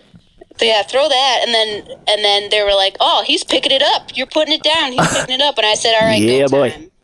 Let's go. Yes, sir. Yeah, and then go on, tell the full story.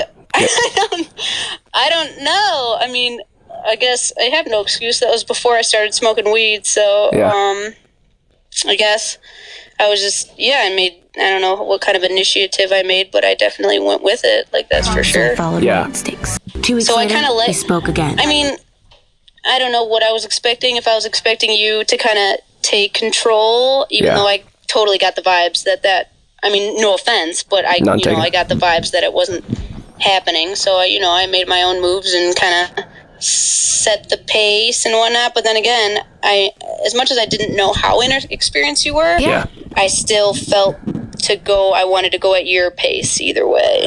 Did you feel like here's this kid, I'm not getting the signs that he's down for it and I need to take the reins? Was it more like this guy is too scared, too nervous to do it, or was it more like you just didn't know if I was interested?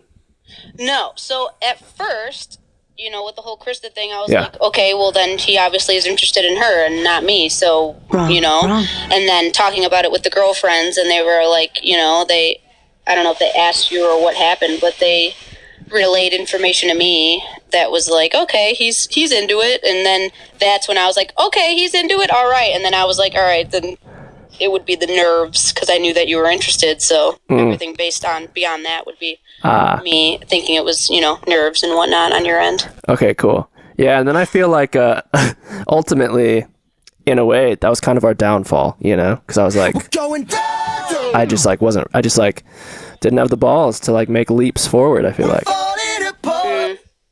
Yeah, well, that's when I realized. We're dying. After the fact, like I said, I was like, I don't know if this is really right because I have had the experience that I've had, and right. It was a great experience. It wasn't anything like unhealthy, so therefore I was ready to move forward with it and not like start over again. Yeah. You know what I mean? So I think that's what did it for me. Yeah. I mean, I still exactly. I still think of it in retrospect in a great way, in a very fun, positive way. Good. And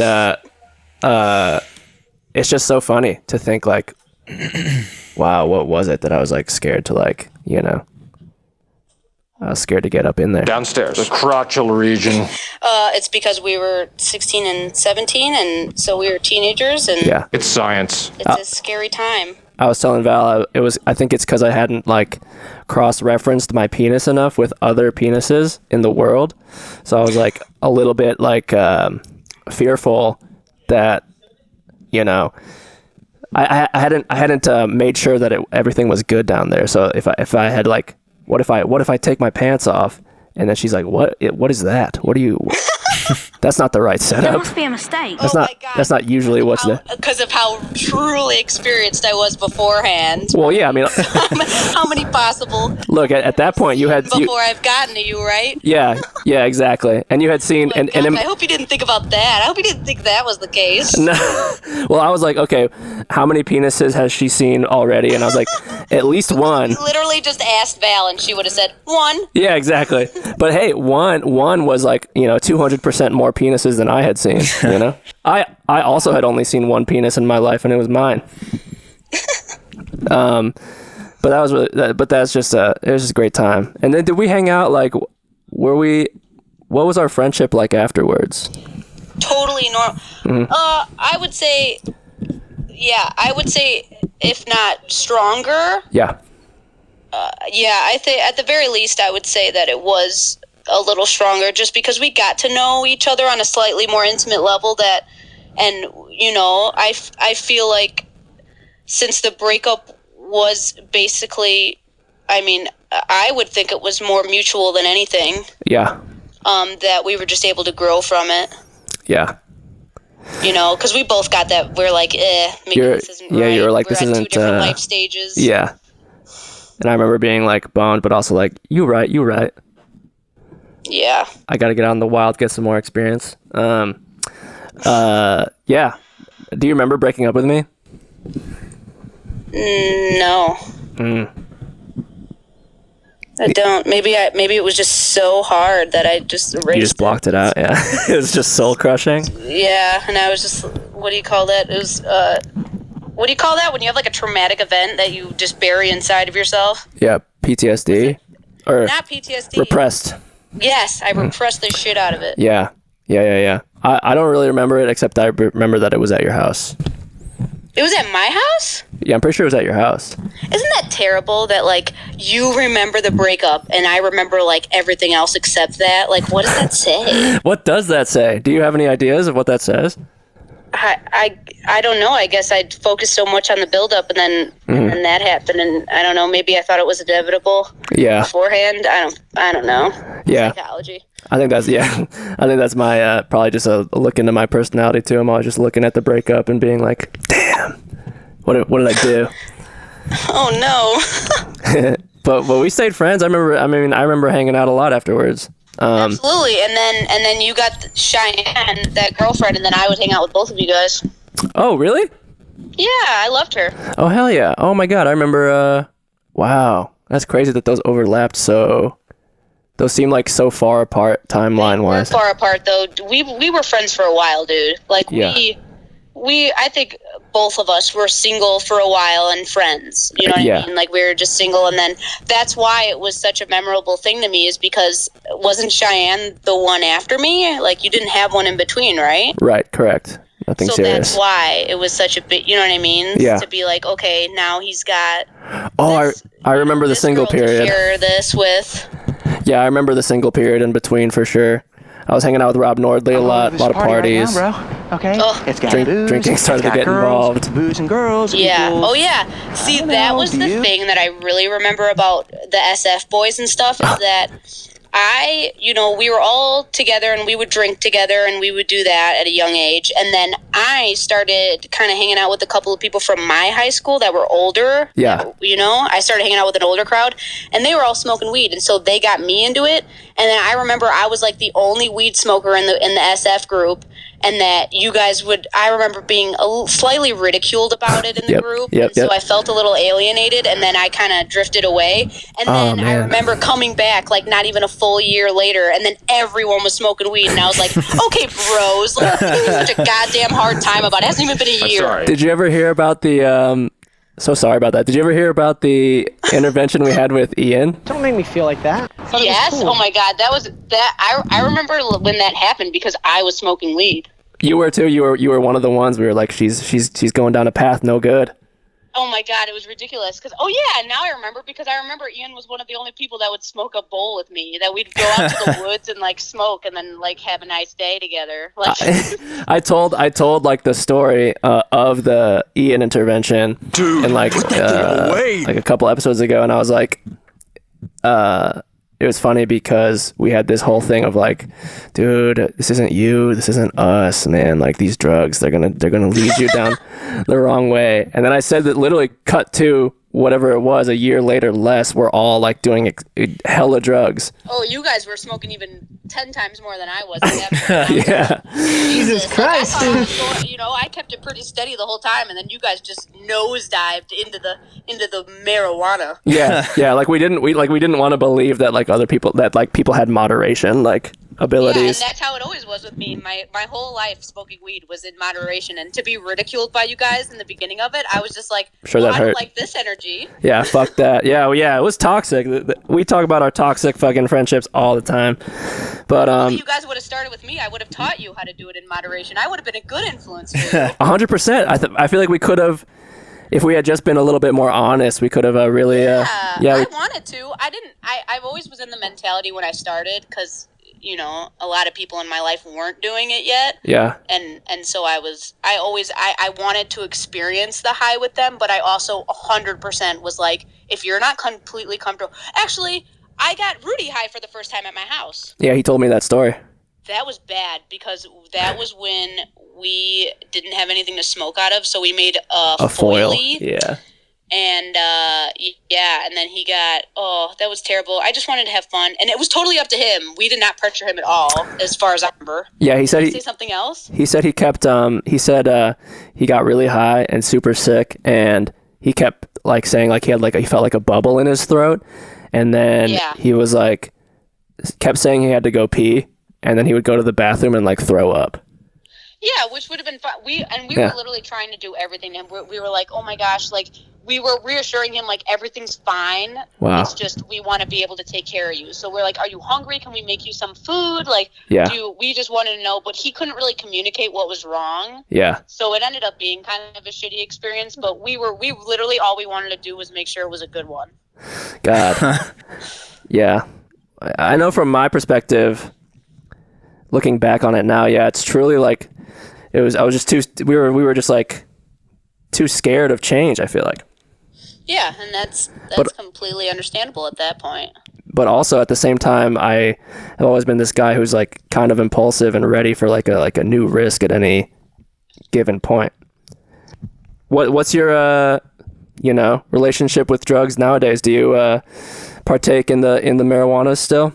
No, I am currently drug free. The last couple things I've done. Yeah. I've done like some bumps of cocaine. But that was very limited. And I would say if there was like Molly or something around, I would partake. Yeah. Other than that, I was kind of looking into. I stopped smoking weed when I was like 22. Yeah. So, because I started getting paranoid, it started really getting to me, and it was just not fun at all. And then I kind of would try it every year, and then see how it would affect me. And I found out that now I can do it in not anymore, thanks to fucking COVID, because I can't go to a goddamn music festival and do it, because that would be one of the situations where I would be comfortable. Oh. But now I'm thinking after. When this kind of clears up a little bit, I might go and buy some and kind of try it solo, or maybe with my current boyfriend, just with him. But I know for a fact I cannot smoke weed with an intimate group because I will just be completely paranoid. I know that for a fact. Really? Yeah. It's fun. It's funny how you get paranoid and then you have to like re-gauge your relationship with weed, like dip your toes in every now and then. And it's not like I need, and I'm kind of glad that I don't, because it's just less money that I'm spending. Yeah, and you don't need it. Exactly. I think about it as a thing like now in my life. I mean, I don't get paranoid when I smoke it, but if it's around and I have a bunch of it on deck, it's all good. And if I run out of it, I sort of forget that I run out of it. I'm just like, okay, good. So you're not like fiending for it. Not no. That, I know that people a lot don't like to use that word in correlation with weed. Right. It's like it's a thing. It's like, come on, dude. It's just like anything. Like if you're a stoner, you're a stoner. Exactly. You're an alcoholic, you're an alcoholic. It's just you're a little bit healthier if you're a stoner rather than an alcoholic. Exactly. Yeah. What about like psychedelics? Have you ever done shrooms or acid? Oh, absolutely. I've done tons of shrooms. Hell yeah. And acid. That was all from 18 to 21 was my psychedelic phase, and nice. There's no way I'd dip back into that. There's absolutely no way. I have no desire to ever recreate a psychedelic drug ever again. Why is that? I've never had a bad shroom time. That's all been amazing. You had a bad acid trip? I did, but that's only because I had made the whole day plan for it, and it was the most amazing setup you could ever imagine. And then a external factor came into the situation unannounced and unexpected. So yeah, and it threw a cog in the whole thing. It threw a wrench in it, and it just spiraled me into. So half of it was absolutely amazing, and then the other half was like just pretty much misery. What'd you do? Was it like tabs? How old were you? I was 18, and so we had everything timed out and planned, and we did like one tab. I forgot how much dosage was on it at like 3 p.m. And then we decided to take another one at 4:30 p.m. Yep, there you go. And we were tripping until 2 a.m. At least I would have been. Yeah, that's the timeline of that, but yeah. But other than that, yeah, shrooms was total just greatness. I've Pure done bliss. plenty of that. Yeah, I loved it a lot. I won't do it again. I don't ever, like I said, I have absolutely no desire to dip back into the psychedelics. That part is past you, or behind you at this point. Yes, not that it should be behind, it doesn't matter whoever wants to do it or not, but for me, yes, it's past. Yeah, definitely. Yeah, I like that. I got into those a little bit later, and it's a thing like,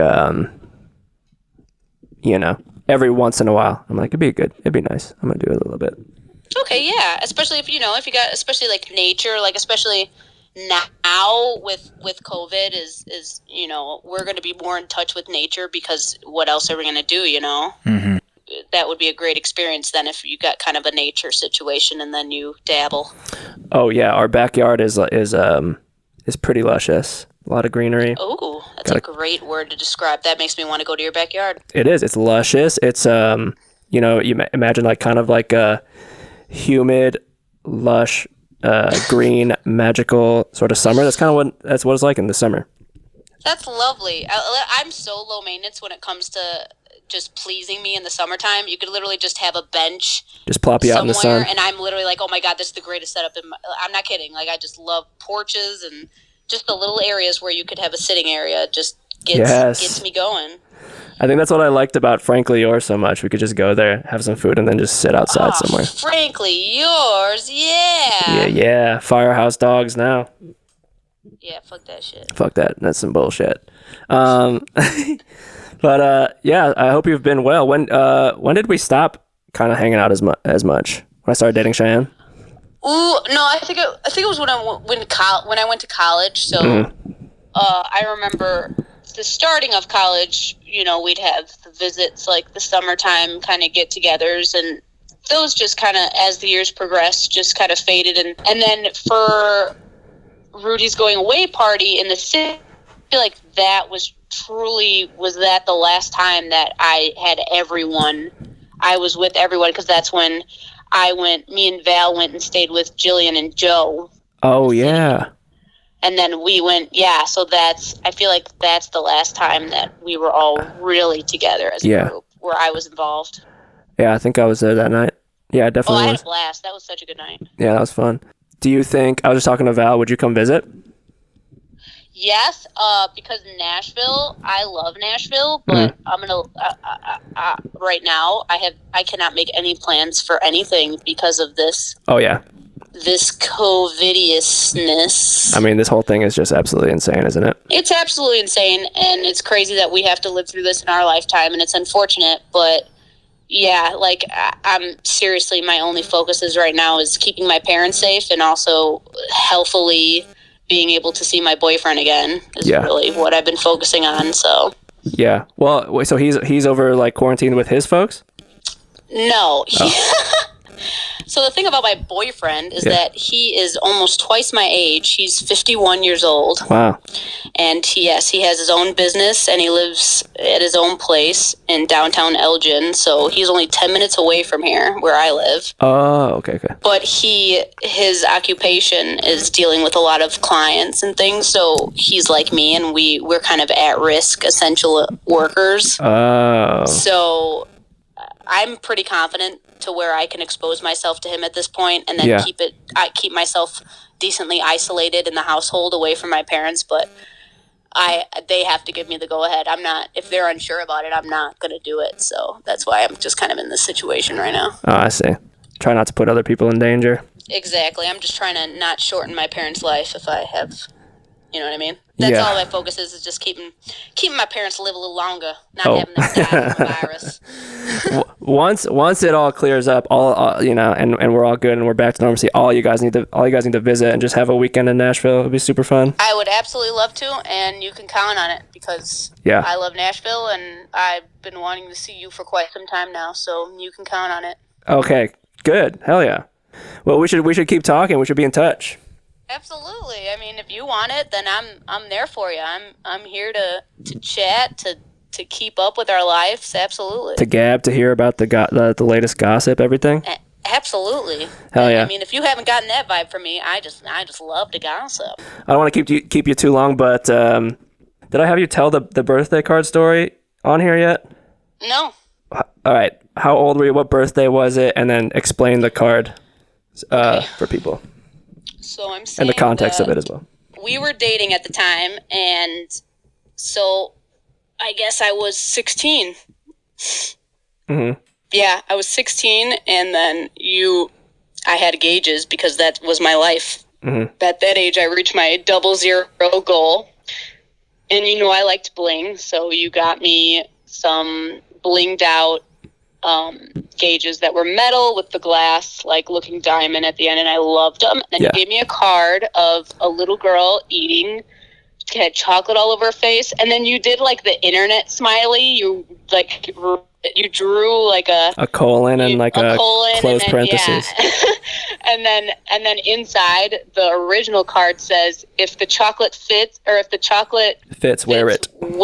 Yeah. And then you crossed it out and said, if the gauges fit, wear them. Uh-huh. And then you wrote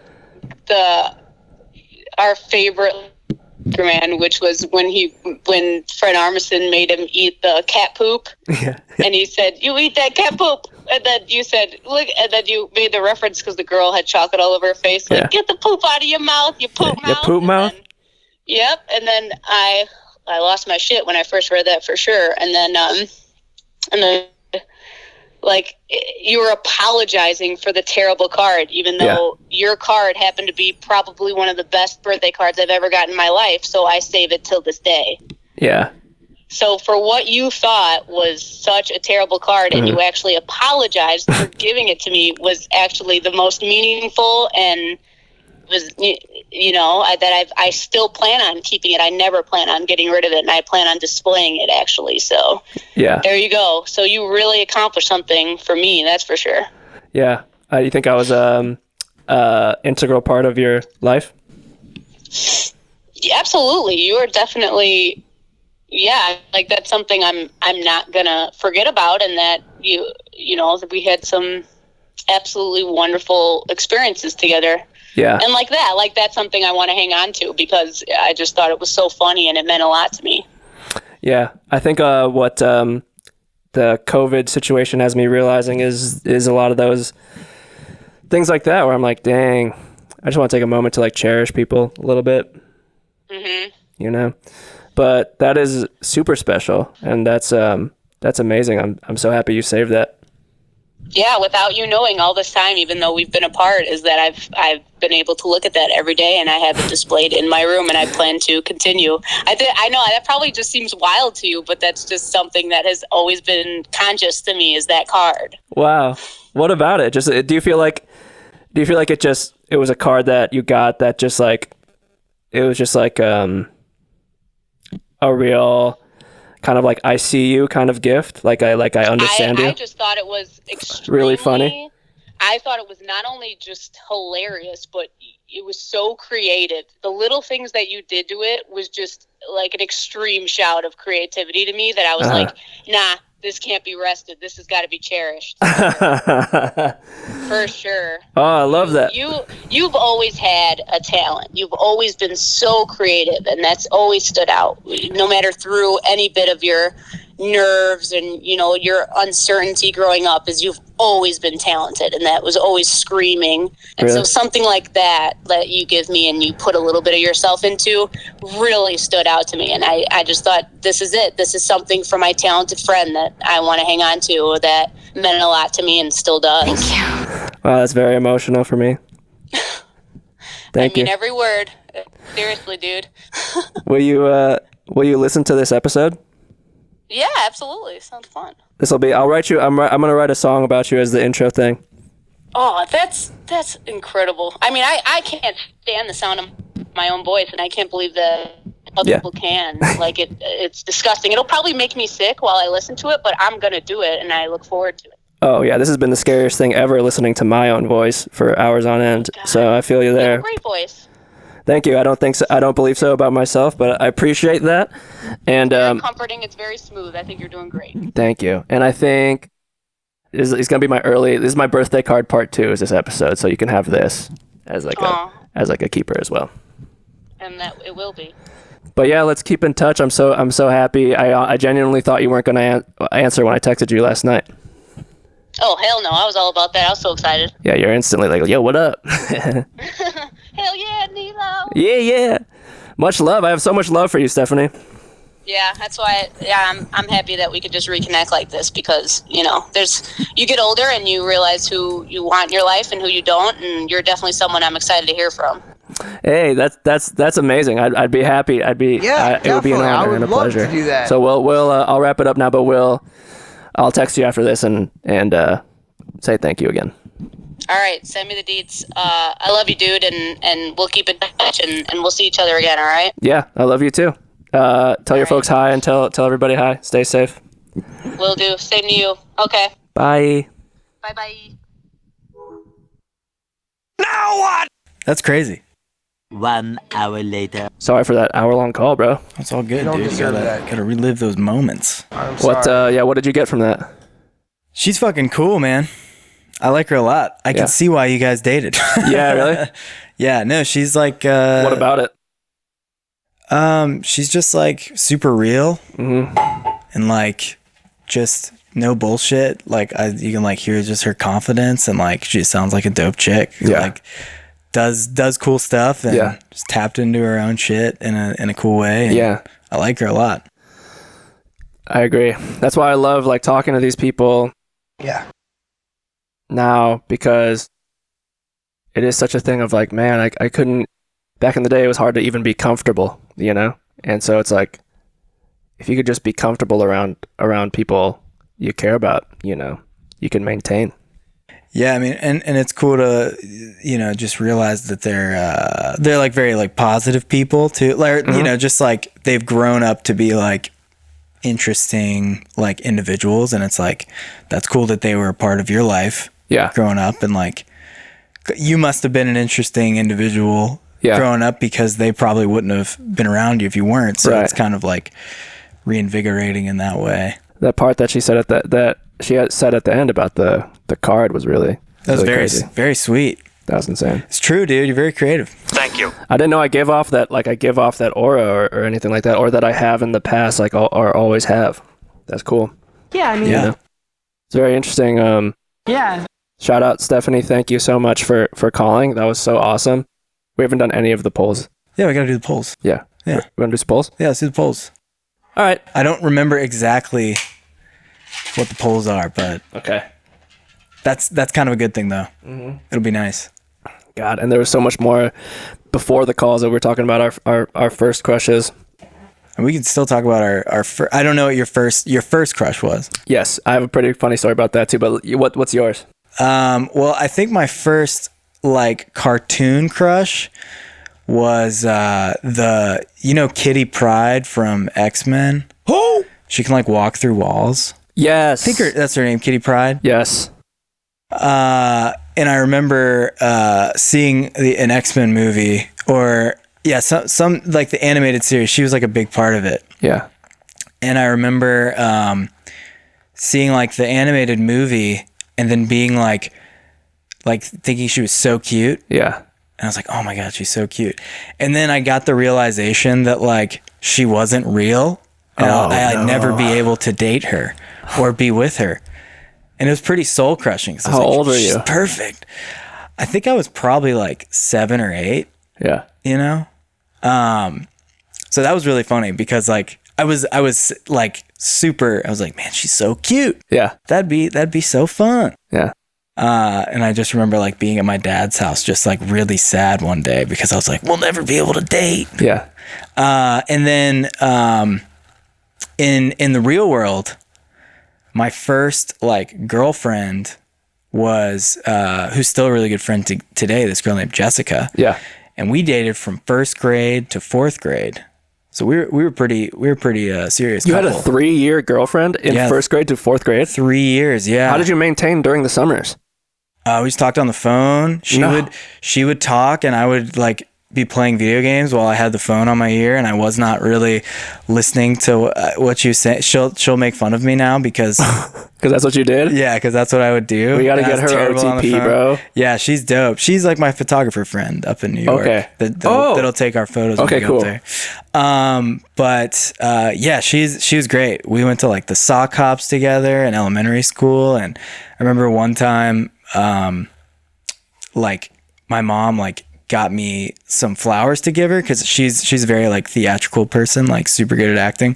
So she was like in a play or something. Mom was like, go run up there and give her these flowers. And I was like, I can't, I'm too scared. And I didn't do it because I was too nervous to like give it to her. The nerves. But yeah, she's like one of my best friends. She's dope. Yeah. Yeah. So those are my two, Kitty Pryde and Jessica. And how did it end with Jessica? She thinks, Jessica, if you're listening, we got to get our story straight. We need perspective. We always fight about this to this day. Okay. We'll be with each other with people will be like, how do you two know each other? And we'll be like funny story. Yeah. She says that I kissed another girl. No. In the 4th grade. Yeah. This other girl named Brittany, which is not true. Really? I did not kiss this girl. Really? I know I didn't kiss this girl. Do you still talk to Brittany? Not as much. Okay. That's all right. I did not kiss this girl. I know I didn't kiss this girl. We broke up, I'm pretty sure, because Would she testify? Brittany? Yeah. Would she agree that you didn't kiss her? I don't know what she would. I don't know. That's a great question. But Jessica, if you're out there, yeah, I think she's listening. She's listened Jessica. to a few. I did not cheat on you. What happened was we went to a new school, and we just couldn't maintain the relationship. And then I did like her again in middle school, but she was who? Jessica? She had moved on. Yeah, that's a recurring always. Yeah, Jessica, if you're listening, Blake didn't do it. Didn't do it. And here we have on the line, Brittany. No. Hey, Brittany. Yeah, we need to have them both on in like a little group call. Yeah, and get the facts straight for the people listening. Talk to Brittany in a while. We could definitely get Jessica on though. Okay, some real drama. What was your like first kind of? Okay, so I've only had one other crush in my life. My first real crush that I was really, like Stephanie said, I've always been this sort of idealistic, romantic kind of guy. Definitely old age has jaded me, hardened me a bit, but you only see that side because underneath is that melty core. Mm-hmm. And you're a frozen chocolate. I'm a frozen chocolate. The Nougaty Center, which is the best kind. So there was this girl. I went to a Catholic school. A Catholic school from 5th to 8th grade I went. It's called St. John's. Our graduating class had 12 people in it. Jesus. So small. Wore uniforms every day. Once you got to 8th grade, you had casual Fridays where you could wear a St. John's t-shirt and jeans. Pretty sick. And so in 5th grade, probably 5th, 6th grade, I had a crush on this girl, Alyssa, dude. She was this white chick, freckles.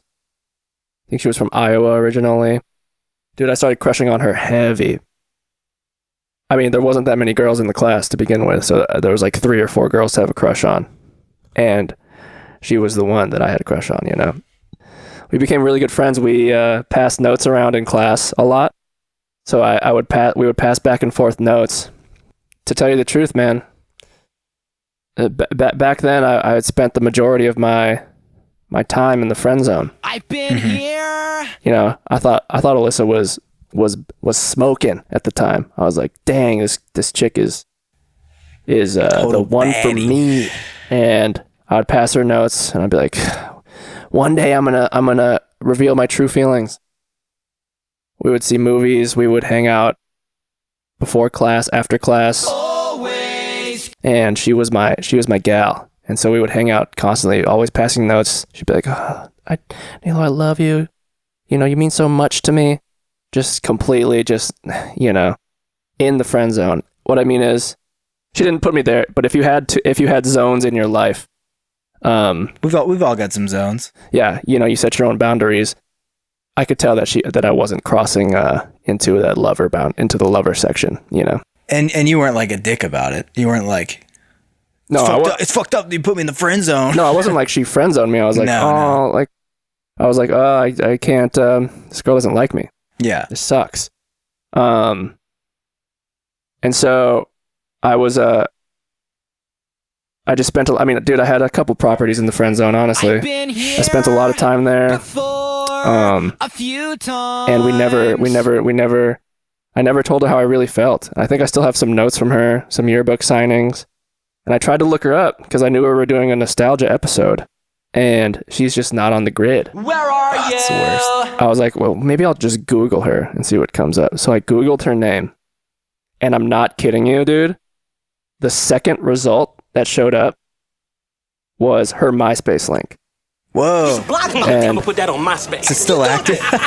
Well, they did like a weird like archival thing where they like some of the pictures are still there and stuff. And I was like, I saw the link and I was like, at first, my very first thought was, oh, fuck, it's just her MySpace. And then I remembered like, wait, this was like the prime of our friendship. Okay. I was like, I bet if I click this, I'll see something about me. Because before that was Zynga. And we would have like back and forths on Zynga, and she would write about me on Zynga and like the hangs we had on there. And so I click on her MySpace page. Her profile picture is me with my arm around her, a flash like photo from the front. She's wearing my hat. Holy shit. And we're both just smiling into the cam, dude. That's so wild. Me thinking this is going to be my future wife. Her thinking, I love my best friend so much. Just can see it in your eyes, dude. Mm-hmm. You can see that pining. Yes, the pure pining. And then you click on the photo and the caption is it's just me and Nilo. Do you want to see it? Yeah, let's see it. Oh my god. I can see it. Even if you hadn't told me, yeah, I could see that. Me and Nilo at Michelle's house. Shout out. I miss you. Is that the only picture on there? She has other, but here's the thing about MySpace is it's all archived, but nothing loads. So this is it. Such a trash, dude. That's so funny, man. Look at that, dude. What a handsome little boy you were. Thank you. I don't think I felt such white teeth. I felt like a really ugly little bird. No, you weren't an ugly little bird. She had that Volcom hat. Damn. That was mine. That's the thing. Oh, that's your Volcom hat. Okay. Yeah, she was wearing my hat. That's great. What a funny discovery. I know. I love that. I might have to put this up if we're if we're going full nostalgia. That's so weird. You can't find anything else about her. She's off the grid, dude. It's so fucking weird. Really, I couldn't give two fucks. Alyssa, if you're hearing this, man, or if any of you, this is me reaching out to you, or if any of you still know Alyssa, because we were best friends. This is another one where it was like she really did mean a lot to me and shaped me in a lot of ways, and I would love to reopen that for no reason when nobody's asking to, and just run through the memories because I have a bad memory and force everybody to recount stories that they haven't thought about in years because I love that.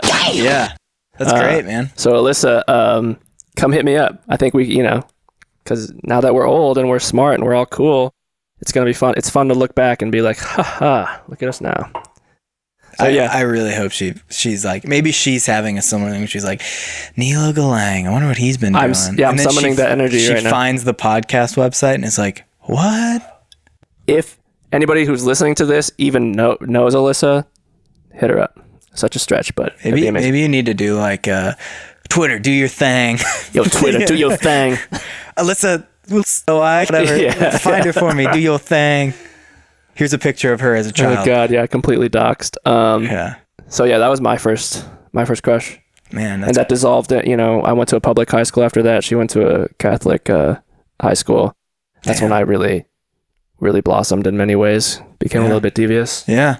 You need that Catholic energy in you to do those devious things. And she had a crush on this fuckboy Brian back in the day, dude. Of course she did. Dude, in a fucking famous Stars and Straps shirt, Monster, energy drink, fucking tool bag. Oh, dude. Jesus. Brian. You hate to see it, dude. He had so much Goron. What is it called? What is that? Guarana balls. Guarana balls. Drink. Yeah.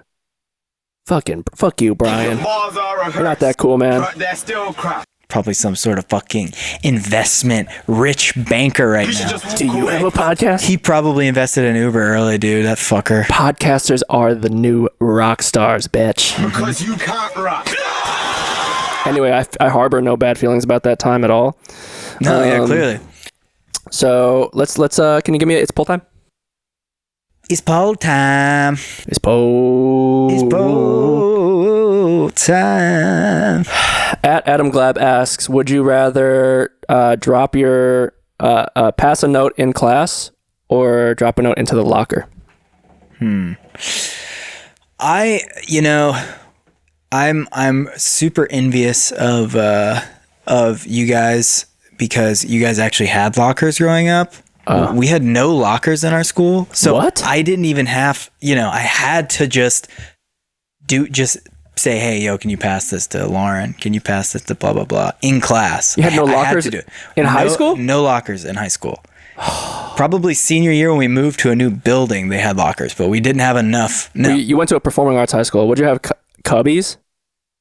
In every class, though, it was a cubby. So you took your bag next class. You weren't like just going to put it in a spot, grab the books I need and go. It was like books all day, all around. Whoa. Yeah. So pretty customized. That's cool. Yeah. But, I think that the passing notes in class, I think that gives you a little more confidence maybe. Cause you're like, I got to do it. Got to do it. It's nerve wracking for sure. Yeah. It seemed like a lot of the responses, at T-Stand, that way if things go south, you won't be in the same room. Melcy Holmes, during classes 2 forward, I don't want to see their reaction if they read it. AJ Raps Official, too scared to do it in person. Hannah Paul, it's more mysterious. Jen Pasto, in class, you're more likely to get caught and have your secrets leaked. The fear was a big thing for a reason people did the locker. Yeah. I like, I liked that feeling of we might get caught. Mm-hmm. I've always been a nervous guy, but I like the nerves a little bit. I like the excitement. I like the slight risk. So I like to pass notes in class and be like, "Ooh, we might get in trouble." Yeah, you know, it makes it a little more fun. Oh, and I always back then I was a big fan of the flex of it. You know, because other people in class are like, "Guy's getting hella notes." Yeah, I'm not getting any notes. I got no note haul. I got no notes. This guy's getting fucking. His inbox is flooded. I'm over here noteless. I'm writing myself notes. Your literal inbox. Yeah, so I was like just flexing on these hoes, dude. Fucking bringing your shoebox full of notes to class, just digging through it to show people. Yeah. I was like, if only people could see the things Alyssa's writing to me, they would. She's just talking about Brian the whole time. They would illustrate the whole situation, and then they could tell me what's going on, and I could stop. He's got an Adidas hat. Wow, he looks like such a skater boy. He's letting me wear his Air Force Ones. No, Brian. Damn it, Brian. Yeah, so I would go with the in class for sure. Yeah. Get that feel alive. Yin and yang. Lockers I'd never do because I always got scared that they would get fucked up in transit. You drop it through the slot. Mm-hmm. It's not going in the top shelf. It's going straight to the bottom. This isn't the post office, you know. They're not going to definitely deliver it. There's not a little man in there, a little mouse, just like, thank you. Sort it. I will make sure this gets to them. I'll make sure it gets to them. My monocle. Yeah. Nilo, okay, Nilo, yes. This is your 4th letter this week. Gonna have to call a taxi. Yeah. I need some cheese. You don't know. It's going to go to the bottom. What if they open it up? The stuff at the bottom falls out. Next thing you know, your love letter is at their feet. They don't even notice. They walk away. It gets crumpled. Or worse yet, the school bully finds it. I was just about to say that. Yeah. Then you're really fucked, boy. Yeah. You don't want to deal with that shit. Yeah. It says here, you think Melinda is the coolest girl in the world. Yeah, most cliche moment ever is you're walking to your next class and you see this kid like standing on a platform like, reading it. Oh, Alyssa, blah blah blah, and there's like kids gathered around and they're just like, it's fucking Nilo. They're curdled over laughing. Yeah. Like I love school. Melinda. Just admit it, dude. That's why you ended up going to a new school. You look up. You just like jaw drop. You're like no. And you turn around to run away. And who's in the middle of the hallway behind you? It's Melinda. Oh God. Fuck. Melinda. Yeah, that's why I changed schools. I was like, I can't be around these people anymore. I don't know anyone named Melinda besides Melinda Gates. No, I knew one girl named Melinda at this school that she was friends with Alyssa. Oh shit. Okay. Yeah, she was bad too at the time. I'm sure. You know. But yeah, so thanks Adam Glab for that, and also the intro Blink-182. Dope. At Talking Bouquet, would you rather have to relive high school or relive middle school? High school for sure. Yeah, high school for sure, dude. Middle school was a tough time period. Yeah, you just felt so like such a troll. Yeah, 7th grade was probably the worst year. Classes got harder. Body's changing. Oh God. You're in your first like foreign language class, like legit one, and it's fucking hard. Oh yeah, super difficult. The material just gets super advanced super quick. You can't like do anything really still. Evnon said, weirdly have this solid crew of junior high friends still. High school, I was a gross drunk delinquent. Interesting. I'm not friends with anybody from middle school. Are you? Yeah. But yeah, definitely. Yeah, I've got a lot of friends from middle That'll school. That'll be really what I have to do is reconnect with those people. But I went to the middle school I went to turned into my high school. So yeah, they stuck around. A lot of people are saying that the high school is like you could drive and you could party and you knew how to play guitar and all sorts of stuff, you know? Yeah, you can't play guitar in middle school. Yeah, no way. Your fingers aren't developed enough. And yeah, the whole puberty thing, man, I don't want to go through that again. Yeah, that was so weird. Acne, grease. Just no. Even high school, when people are like, man, I wish I could relive high school, the glory days. I'm like, are you crazy? Do you not remember how insecure you were back then? Yeah. And just how you overthought everything? I mean, I have some really good, probably some of my best days for sure. Oh yeah, there were definitely some good times junior year and senior year, but there's definitely a lot of like, why doesn't she blah, blah, blah, just overreactions and ridiculous thoughts about things that weren't actually happening. Yeah. It's like that thing of like every 5 years you look back and you see yourself from 5 years ago. You're like, what an idiot. Yeah. That's a sign of growth though, to not look back and be like, I want to go back. It's like, it'd be cool to like check it out. But I don't want to just call them up. Just whoever you're thinking about from back then, hit them up. Just do the old Facebook, go back, start from the beginning again, and you'll be like, damn, I'm flooded with emotions here. Yeah. Hit that NOS. Hit up Rudy, man. He's got you on the NOS. He's got videos of everybody. Yeah, he was around. It was so funny too. As that time, as we get older, we're just breaching that point, that halfway point where high school, middle school is gonna be farther away from us in the past than the time we lived before it. You know what I mean? What? So like, just listen. You hit high school, what, 13, 14? Mm-hmm. So you've been like 14. You're like 14 years old when you started high school. Yeah. And now we're 27, 28, 29. That age, that means like high school was exactly half our life ago. Yeah, that is crazy, dude. So, once you're fresh out of high school, it's just like, you still think about high school like, oh, it just happened. And then even even during college, you're like, isn't this so funny how this is nothing like high school? Yeah. And then after college, you're like, oh, this is a real world. I mean, I didn't graduate college and I didn't have a typical college experience, but you look back and you're like, so glad high school's over. Or do you remember high school? Like it was still 5 years ago. And now to be like, remember high school? It's like, that was half of our entire lives ago. God. And now, funny thing about how time works is that that's going to stay in the same place, that era of time in your life. Yeah. But we're going to keep adding years. If we're lucky, we're going to keep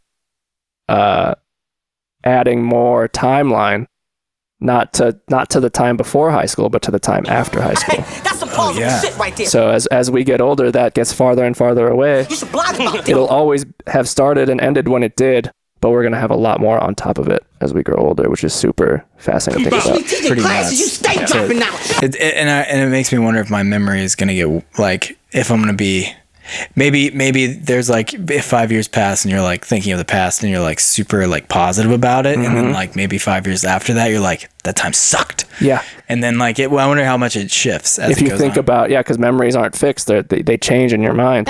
Yeah. And so if you think about it on like a linear timeline, how much does that like get warped as it all shrinks together on that left side in the early stages, Yeah, you might have just made a fact just now. Is it like completely, because it's not completely linear, like you don't remember your childhood, like your early infancy and stuff. Now that's some real shit. Yeah. Oh, damn. Yeah. I wonder if hopefully, yeah, like I always wonder about I'm just so fascinated with our bodies. Yeah. I just wonder about my brain and if it's able to like store everything. Like I'm like, am I pushing out some old memories to make room for new memories? Like, I'm thinking like I don't remember a lot about elementary school. I don't. No, remember, neither do I. And I'll have friends who are kind of like you're like Val and Stephanie are like, just like, yeah, I remember blah blah blah blah blah. And I'm just like, how the fuck do you remember what happened in like first grade? I don't know what it is. I think I'm just always inundated with so many thoughts that there's no way I can remember that stuff, and it makes me sad because I wish I could sometimes, Yeah, me too. That's why it's so nice to talk to those people who have it documented or at least remember those times. Yeah. So they can bring it up, That's their role in all of it. In our lives. They're the memory keepers. Yeah, you're the memory keepers, and it's a crazy thing, but if I had to, I'd relive high school for sure. That was the most just unadulterated fun I had was in high school. I didn't play sports. I didn't do extracurriculars. I had my band. I hung out with people from other schools. We had shows. It was like my first business, man. I like made shirts for everybody. Had a set list. I was just fucking goofing with my boys all the time, writing songs, making videos. Being squatted up 50 people deep in the back of the St. Marceline's fucking parking lot, you play a show, you do a set, you walk to IHOP afterwards, your friend's girlfriend gets egged. It's fucking funny. And then you go sit in the IHOP, you toast to each other. It was great times. I had a lot of really fun times in high school. Yeah. Even though I didn't like my own high school. Yeah. Not a lot of like repercussions for things. Like you couldn't go to jail. Like you could like spray paint shit with the risk of like, okay, let's think about the risk. If I get caught, I'm not going to go to jail. I'll like maybe like get like something slapped on the wrist or whatever. But like as soon as you're 18, it's like, all right, I probably can't do, I'll be behind bars. Spraying buildings, as much. Yeah, I can't be just breaking into what we think is haunted buildings. We used for no to reason. Some friends of mine got in trouble for this in high school because they got on video doing this. But we would take shopping carts from this like Bilo, this like shopping center down the street, this grocery store. Bilo, yeah. Yeah, and we would like cart them like basically like a half a mile to this elementary school that was like shut down, or like they were in the process of renovating it, and we would like put the shopping carts on top of the building because there's a way you could climb on top of the building, and just like leave them there, and like that was our thing. And dude, I remember finding ways to get on top of buildings. Yeah, but I remember my friends weren't ever as down with it as I was to be on the top of a building. I was never like, I was always down to do it, but I wasn't. I don't think it was my idea. I don't know, but I remember we put them up there, and I just remember my paranoid brain going off, and I was like, "It's gonna fall on a kid. It's gonna fall on a kid. There's no way it's gonna fall. Like it never fell. Nothing ever happened. But in my mind, I was like, my God, dude, it's gonna fall on a kid, and you're fucked." Yeah, you remember that feeling of like the school day is fucking over. Yeah, it's like prime in the afternoon. There's still plenty of sunlight, and it's a really nice day out. So you're just calling up as many homies as possible, and you're just gallivanting around town. Oh yeah, what a time, dude! You could just be like, "Yo, let's go to the convenience store. Can you afford a Slurpee? No, that's okay. Let's just hang." And you just get together, and you just out there just being, letting the sun fucking give you that D straight from above. Mm-hmm. Y'all are trying to do ollies, kick flips in the back of in the aisle of a liquor store. You know, you got your friend doing a fucking 8 stair. You're like, the fuck? This kid's a freak. Yeah. I can't even I can barely, Young pro. Yeah, young pro. Little Ryan Sheckler Mitchell over here. Ryan Sheckler. Yeah, those days were crazy, man. And I feel like as we get into the warmer seasons, I love that little hit. Oh, yeah. The summertime was so fun during those periods of time. Sitting on people's cars. Oh, yeah. Starting to smoke cigs. Oh my God, smoking ciggies. Yeah, ciggies. Ciggies was huge, dude. Yeah, we used to smoke them at the park bench. We'd have a friend go into a bar, like, because they had the cigarette machines. You just like walk in during the daytime. They're not like checking IDs. Just walk in, get it, and leave, and go out. We just all share a pack. Yeah, super fun. God, yeah, man. So I hope. I'll save that for the end. But what do you think? This was from @GenPasto. Mm-hmm. What does dating look like in a post-COVID world? I mean, man, love makes you do some crazy stuff. You'd risk it all. You're good. I think people are still gonna like find ways to communicate and like figure out in their head like, okay, I'm probably not gonna. Maybe the first date, right now at least, you're gonna do what they're doing on eHarmony, where you do like a little Zoom call, or whatever, which is probably so weird.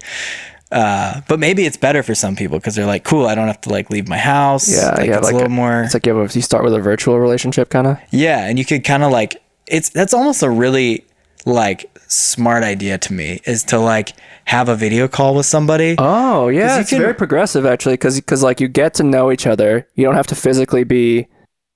Obviously, it would be because of COVID, but like there's other great reasons not to physically be there with somebody your first time meeting them. Like it's crazy to me. Like, I feel like a lot of our friends, when they're talking about like Tinder or whatever, they don't want to have long conversations with people on Tinder. They want to have like 3 back and forths and then let's make a date. For me, I like to talk a little more, to be like, I want to figure out if this person's like weird. I don't want to like be in the same vicinity as them. Interesting. It's not going to vibe. So the Zoom call kind of gets rid of those like worries where you're like, fuck, I'm gonna have to, what if this person's a weirdo? Like, you're gonna be able to tell if this person's like 50%, like you're learning a lot about somebody in a video call. Yeah, I gotta start adopting that into my own life, I think, because as it stands, I'm definitely on this side of wanting to, I'm down for like as little exchanges as possible and let's meet up in person. Because I don't know, especially if it's just text, I just like, there's too much room for me to like think about it, I guess. Yeah. And I'm more likely to just get distracted or get cold feet or just feel like it's just sabotage it and be like, nah. Yeah. You know, like, you'll talk yourself out of it. Yeah. If you meet somebody in person, I mean, I get it's not as fun because first dates are I think they're super fun because it's like kind of thrilling, like it's exciting. You don't really know the person, so it is like fun in a way. Yeah. It's like a emotion that you don't feel every day. It's like this different kind of anxiety, which I like that kind of anxiety. It's like it kind of like be on your game anxiety, where it's like I'm not like so bottled up that I'm not going to talk on the date. I'm going to be like anxious. I'm going to be like, all right, this is like a game. Wow. This is like I want to do my best and I want to get the high score. Yeah. And like make this get this person to really like me. Yeah. So that's kind of sad that you won't have that. Yeah. Because maybe the spark won't be there. That's the thing too. Like it's the chemistry. Yeah. Because if I'm Zooming with somebody, all it takes is somebody like, Kitty or you to walk by in real life, and I'm like, all of a sudden I'm distracted. I'm out of the moment. Yeah. Like, I'm what not are they doing? feeling the energy of whatever it is. Yeah. I mean, maybe sex is going to be more delayed. Yeah. They could be, what if they're off screen texting their friends about how awful it is? Oh man, that would suck, dude. What if they choose a shitty background for their Zoom and you're like, this person has no taste? Yeah. Ugh. They're just using the sample one. They don't even download a weird lava one from the internet. My theory is that dating in a post-COVID world is absolutely going to blow up. Yeah. Go off. It's gonna be bigger than it ever was. People are gonna be out, getting together, going on dates face to face. People are probably really horned up right now. They're horned up, and also, people like the aspect of a little bit of danger. That's true. Yeah. Like not like obviously not like real danger, but like the idea of it's similar to, you're like the bad boy or you're like the badass, the bad girl. Yeah. It's this thing of like, ooh, we're supposed to be 6 feet away from each other. What if we're 4 feet away from each other? Yeah. And with a stranger, and like, what if it leads up to us putting our mouths together? Like something about that I think is super, to me at least, almost exciting because it's like, we're not supposed to be doing this. I wonder if we're mask kissing. I wonder if anybody's doing the mask on mask. Oh, little neck kiss with the mask on, little ear nibble with the mask. Yeah, on. You've got that Trojan mask. Oh my god, it's latex. It's latex mask. Yeah. Oh god, so squeaky. You're super squeaky, lubed up for no reason. Yeah. It's got like textures on the tongue bit. Oh my god, it's flavored. Yeah, it's flavored. Oh, give me that Skin SKYN brand. Oh man, lambskin kissing mask. This could be a thing. Yeah. Hey, necessity breeds invention. Yeah. The post COVID dating world, I think people are going to be really into it. At least I'm like the idea of like, oh, we're not supposed to kiss, but what if we do? It's like super like, ooh. It's like, whoa, this is wild. We're really taking a big risk here. This is a no-no. This is a faux pas. Yeah. If people saw us right now, ooh, they'd be steaming, They'd be mad, dude. Yeah. Like, I hope they live together. Yeah. It's the social prohibition, Yeah. Yeah. They say, you better not be hanging out. Meanwhile, we have these social speakeasies going around the country. People are squatted up. Special knocks to get in. Let me get in. Let me hang. What's the password? Yeah. There's only one of us in here. You're like, Galapagos, and they're like, open up the thing for the like somebody's eyes. Yeah. Close them back. You're like waiting. You're like, oh, that was the wrong password. That wasn't it. Welcome. You walk down. You hear the distant murmur of crowds. Oh yeah. You're walking like through a hallway. Now you're going down a stairwell. Dimly lit flame torches on either side of you. The murmur of the crowd gets larger. Yeah. You reach the bottom. A big fucking just beer hall full of people. They're arm to arm, dude. Shoulder to shoulder. Yeah, having a song good time. And dance. Sharing beers. Fucking dancing in a circle. Fucking, wearing traditional garb for some reason. Just the bartender's fucking really big burly guys with a big cloth just fucking scooping in a fucking beer stein. Oh my god! Not even washing the rims though. They're not cleaning. They're not taking any sort of precautions. You're kissing strangers. They're dipping into barrels with like the used mugs and shit. They're pouring it into each other's mouths. You're like, yes, this is humanity. Grabbing men, just kissing them on the beards and stuff. Just everybody's kissing everybody. Yeah. Your fucking arm around your boys like at the table, just like,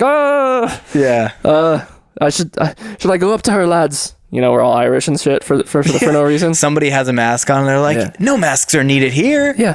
Take that off, you fucking... Take that off. What a fucking... They're shaming you for wearing a mask. Boo! Masker! Yeah. Oh my god, that'd be sick. Yeah.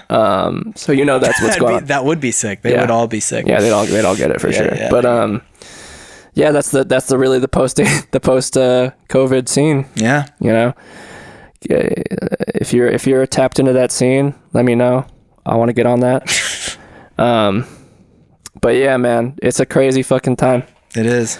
Did you bring a space fact? I didn't bring space fact. Okay. Actually, I read one sentence that's kind of interesting. Let's do it. Guess how much it costs to bring a single lemon into space with you? $4 million. All right, be realistic. What do you mean bring a single lemon? What do you mean how much? How much does it cost to bring per lemon, do you think, into space? Like, how much would it cost to get a lemon to space? No, like you're bringing it with you into space. What is the cost? Why isn't it free is what I'm asking. It's because everything has like every pound on that space shuttle. Oh, okay. Is like very expensive to stack on. Yeah, it's all accounted for. Okay, so they like everything is like. I see. Yeah, I see. Yeah. So to factor into your total weight budget, how much would a lemon be? A lemon costs $2,000 to bring into space. Wow. If you wanted to pack a lemon. That's $2,000 up on on the right on there. Yeah. Yeah, it's pretty crazy. You must really like lemon. Yeah, you got to. I just saw a video of it almost seemed a little like careless to me. It was just an astronaut like floating around. He was like juggling lemons, and I was like, this guy has no respect for the lemons. Yeah, this is a $2,000 lemon. You're fucking juggling. Like, why aren't you juggling with a ball? Why you gotta juggle with a $2,000 thing? Yeah, it's like juggling with cash. I could have brought my locket with my wife's picture in it, and you brought. I said no, so you could bring this fucking lemon. That's so funny to imagine somebody being like, "What's your special thing?" It's like, this bracelet my mom, she passed away. It's like, oh, what is this? Like, this is a CD my kid made me. And then he goes to the next guy and he's like, brought a case of fucking lemons. Brought some lemons. Gonna toss them around. I don't know. Yeah, I like lemons sometimes. Some are gonna get lost in the catch game. Some I'm gonna use to season my chicken. Yeah. Oh, it's just lemons out in space. It just keeps putting them out there. Yeah. I'm not gonna lie, guys. I mean, I like what you guys brought, but this is the most fun one. Huh? We're gonna be able to use this. And you'll see what. You guys are honestly a little bit selfish. Yeah. Have you ever tasted astronaut food? You gotta squeeze a lemon on it. You're not gonna be able to squeeze that locket on there. $2,000 is not much though, huh? In the I guess in spectrum of like whatever 100 million probably dollars. What are you, a fucking billionaire, bro? $2,000 is a lot of money. I'm saying add it up with the NASA budget. They don't have a big budget. They've got a pretty small budget compared to like most budgets. $20K. We have $20K for you to get to the moon. It's in the millions, which is crazy. Like it's like lower millions. Oh, really? It's not a lot of money that they have to work with. It's kind of fucked. Yeah. But interesting fact, I think. Yeah. So if you're trying to be an astronaut, you better hope you don't like lemons. You ain't gonna have one for a while. Look, in the times that we're in right now, we really got to think about, what if we do have to get up there in space? What if only some of us can go to space, and you can't bring everybody you love with you? Some stuff has happened recently that has really, some sad stuff that has started me on this nostalgia train of just sort of reflecting back and cherishing people while they're still with us, Oh yeah. And if we have to go to space, we have to up and move to space, and you have to go, and you can't bring everybody with you. Do you feel like you've made amends with everybody? Mm-hmm. I would love if me and Val and Stephanie kept talking, because now it's the best. Now we're in that post thing of, okay, we reconnected, and part of me, and then you start to think like, well, I hope I'm not annoying them now, you know? It's like, I hope they're like, oh, well, okay, it was fun at first. Now, why does he keep bringing it up? Yeah, you know? yeah. And I think a lot of people feel that way when they're reconnecting with people. You don't want to push too much. You don't want to be, you know, you don't want to be too ever present if they don't want you. Yeah. With the frequency that you're hitting them with, you know? Yeah, you don't want to like ask them to go to space with you and then be like, whoa, we're not there, bro. Yeah. Sorry, I thought you thought something different, you know? But I think if you err on the side of, you know, as long as you bring a little bit of level of compassion and appreciation to it, you should hit people up and keep in touch, you know, like 5% more than you think you should. Definitely. You know, give them the occasional holler, the hoot. They'd love to hear from you. Yeah, that's been a really nice part of this quarantine is like talking to more people and just like rekindling. I mean, you know, rekindling stuff has been cool. Yeah. People that you don't usually talk on the phone with. Exactly. And it'd be cool to get the updates, you know? Almost like do a pod update. It would be great to hear back from Val and be like, we're engaged. We're going to get married. Oh, yeah. You know? Or from Steph, like, yeah, I'm pregnant. You know, just crazy shit like that. Mm-hmm. I think that'd be super interesting to, especially at this point in our lives. I think that's what a lot of us are going through. Yeah. Different stages of people locking it in, locking it down, locking down that love. I just had my first kiss. Yeah. You're like, what? Ever. Huh? You know, we have some people that want to be OTP that I would love to get, like, because I think also we're at the age now where our friends are teachers, you know? Oh, yeah. And they're teaching the youth. And it's crazy to think of when you were a kid, you looked up to those people. You thought they were so much older, or you thought they were like had all their shit together. And now in this age, you just realize they're just like us. That's nuts to think about. Yeah. To be like, think about your 5th grade teacher and being like, wow, she was like 30. She was the age you are now and like had a similar mindset. Yeah. Afterwards, she was fucking, you know, getting stoned with her friends. yeah. Getting drunk. Yeah, like, getting drunk. Yeah. Like it's super wild to think about. You almost don't think of them as real people. Yeah. They have the same insecurities and same talents and all the things, you know. Yeah. Your theory of mind just hadn't evolved yet to really think about like, what is it like to be another person that's not my height? Yeah. So yeah, man, that was a really great one. You know, another great fucking episode is in the books. That being said, another great episode is in the books. Thank you so much to everybody who has been supporting. It really means a lot. Every message is awesome. Yeah, for real. We're testing video. So if it doesn't sound as good, sorry, we're in a different room. If it sounds better than ever before, you're welcome. All the music and stuff is on Patreon. You can get it there. This has been like one of the greatest things I could have ever thought to do because, you know, everybody who's been involved or participating is at least going to look back and be like, damn, that was fun to be part of that podcast. Hell yeah, man. You know, and thank God the disease has been sorted out. You know, it's gonna be a great to look back on, so we can feel nostalgic about this time that we got nostalgic about that time. Mm-hmm. Think about your first crushes. If you're thinking about a little hesitant about getting a new crush, you know, I hope this pod has sort of inspired you to get back out there, get in the game. Say what up to your old friends, old and new. We're all in this together, you know. We're all connected in so many more ways than we think we are, I think is what we're learning. Mm-hmm. All aboard. All aboard this thing called life, baby. For real. Toot toot. Toot toot. Can you say goodbye? Goodbye. Bye.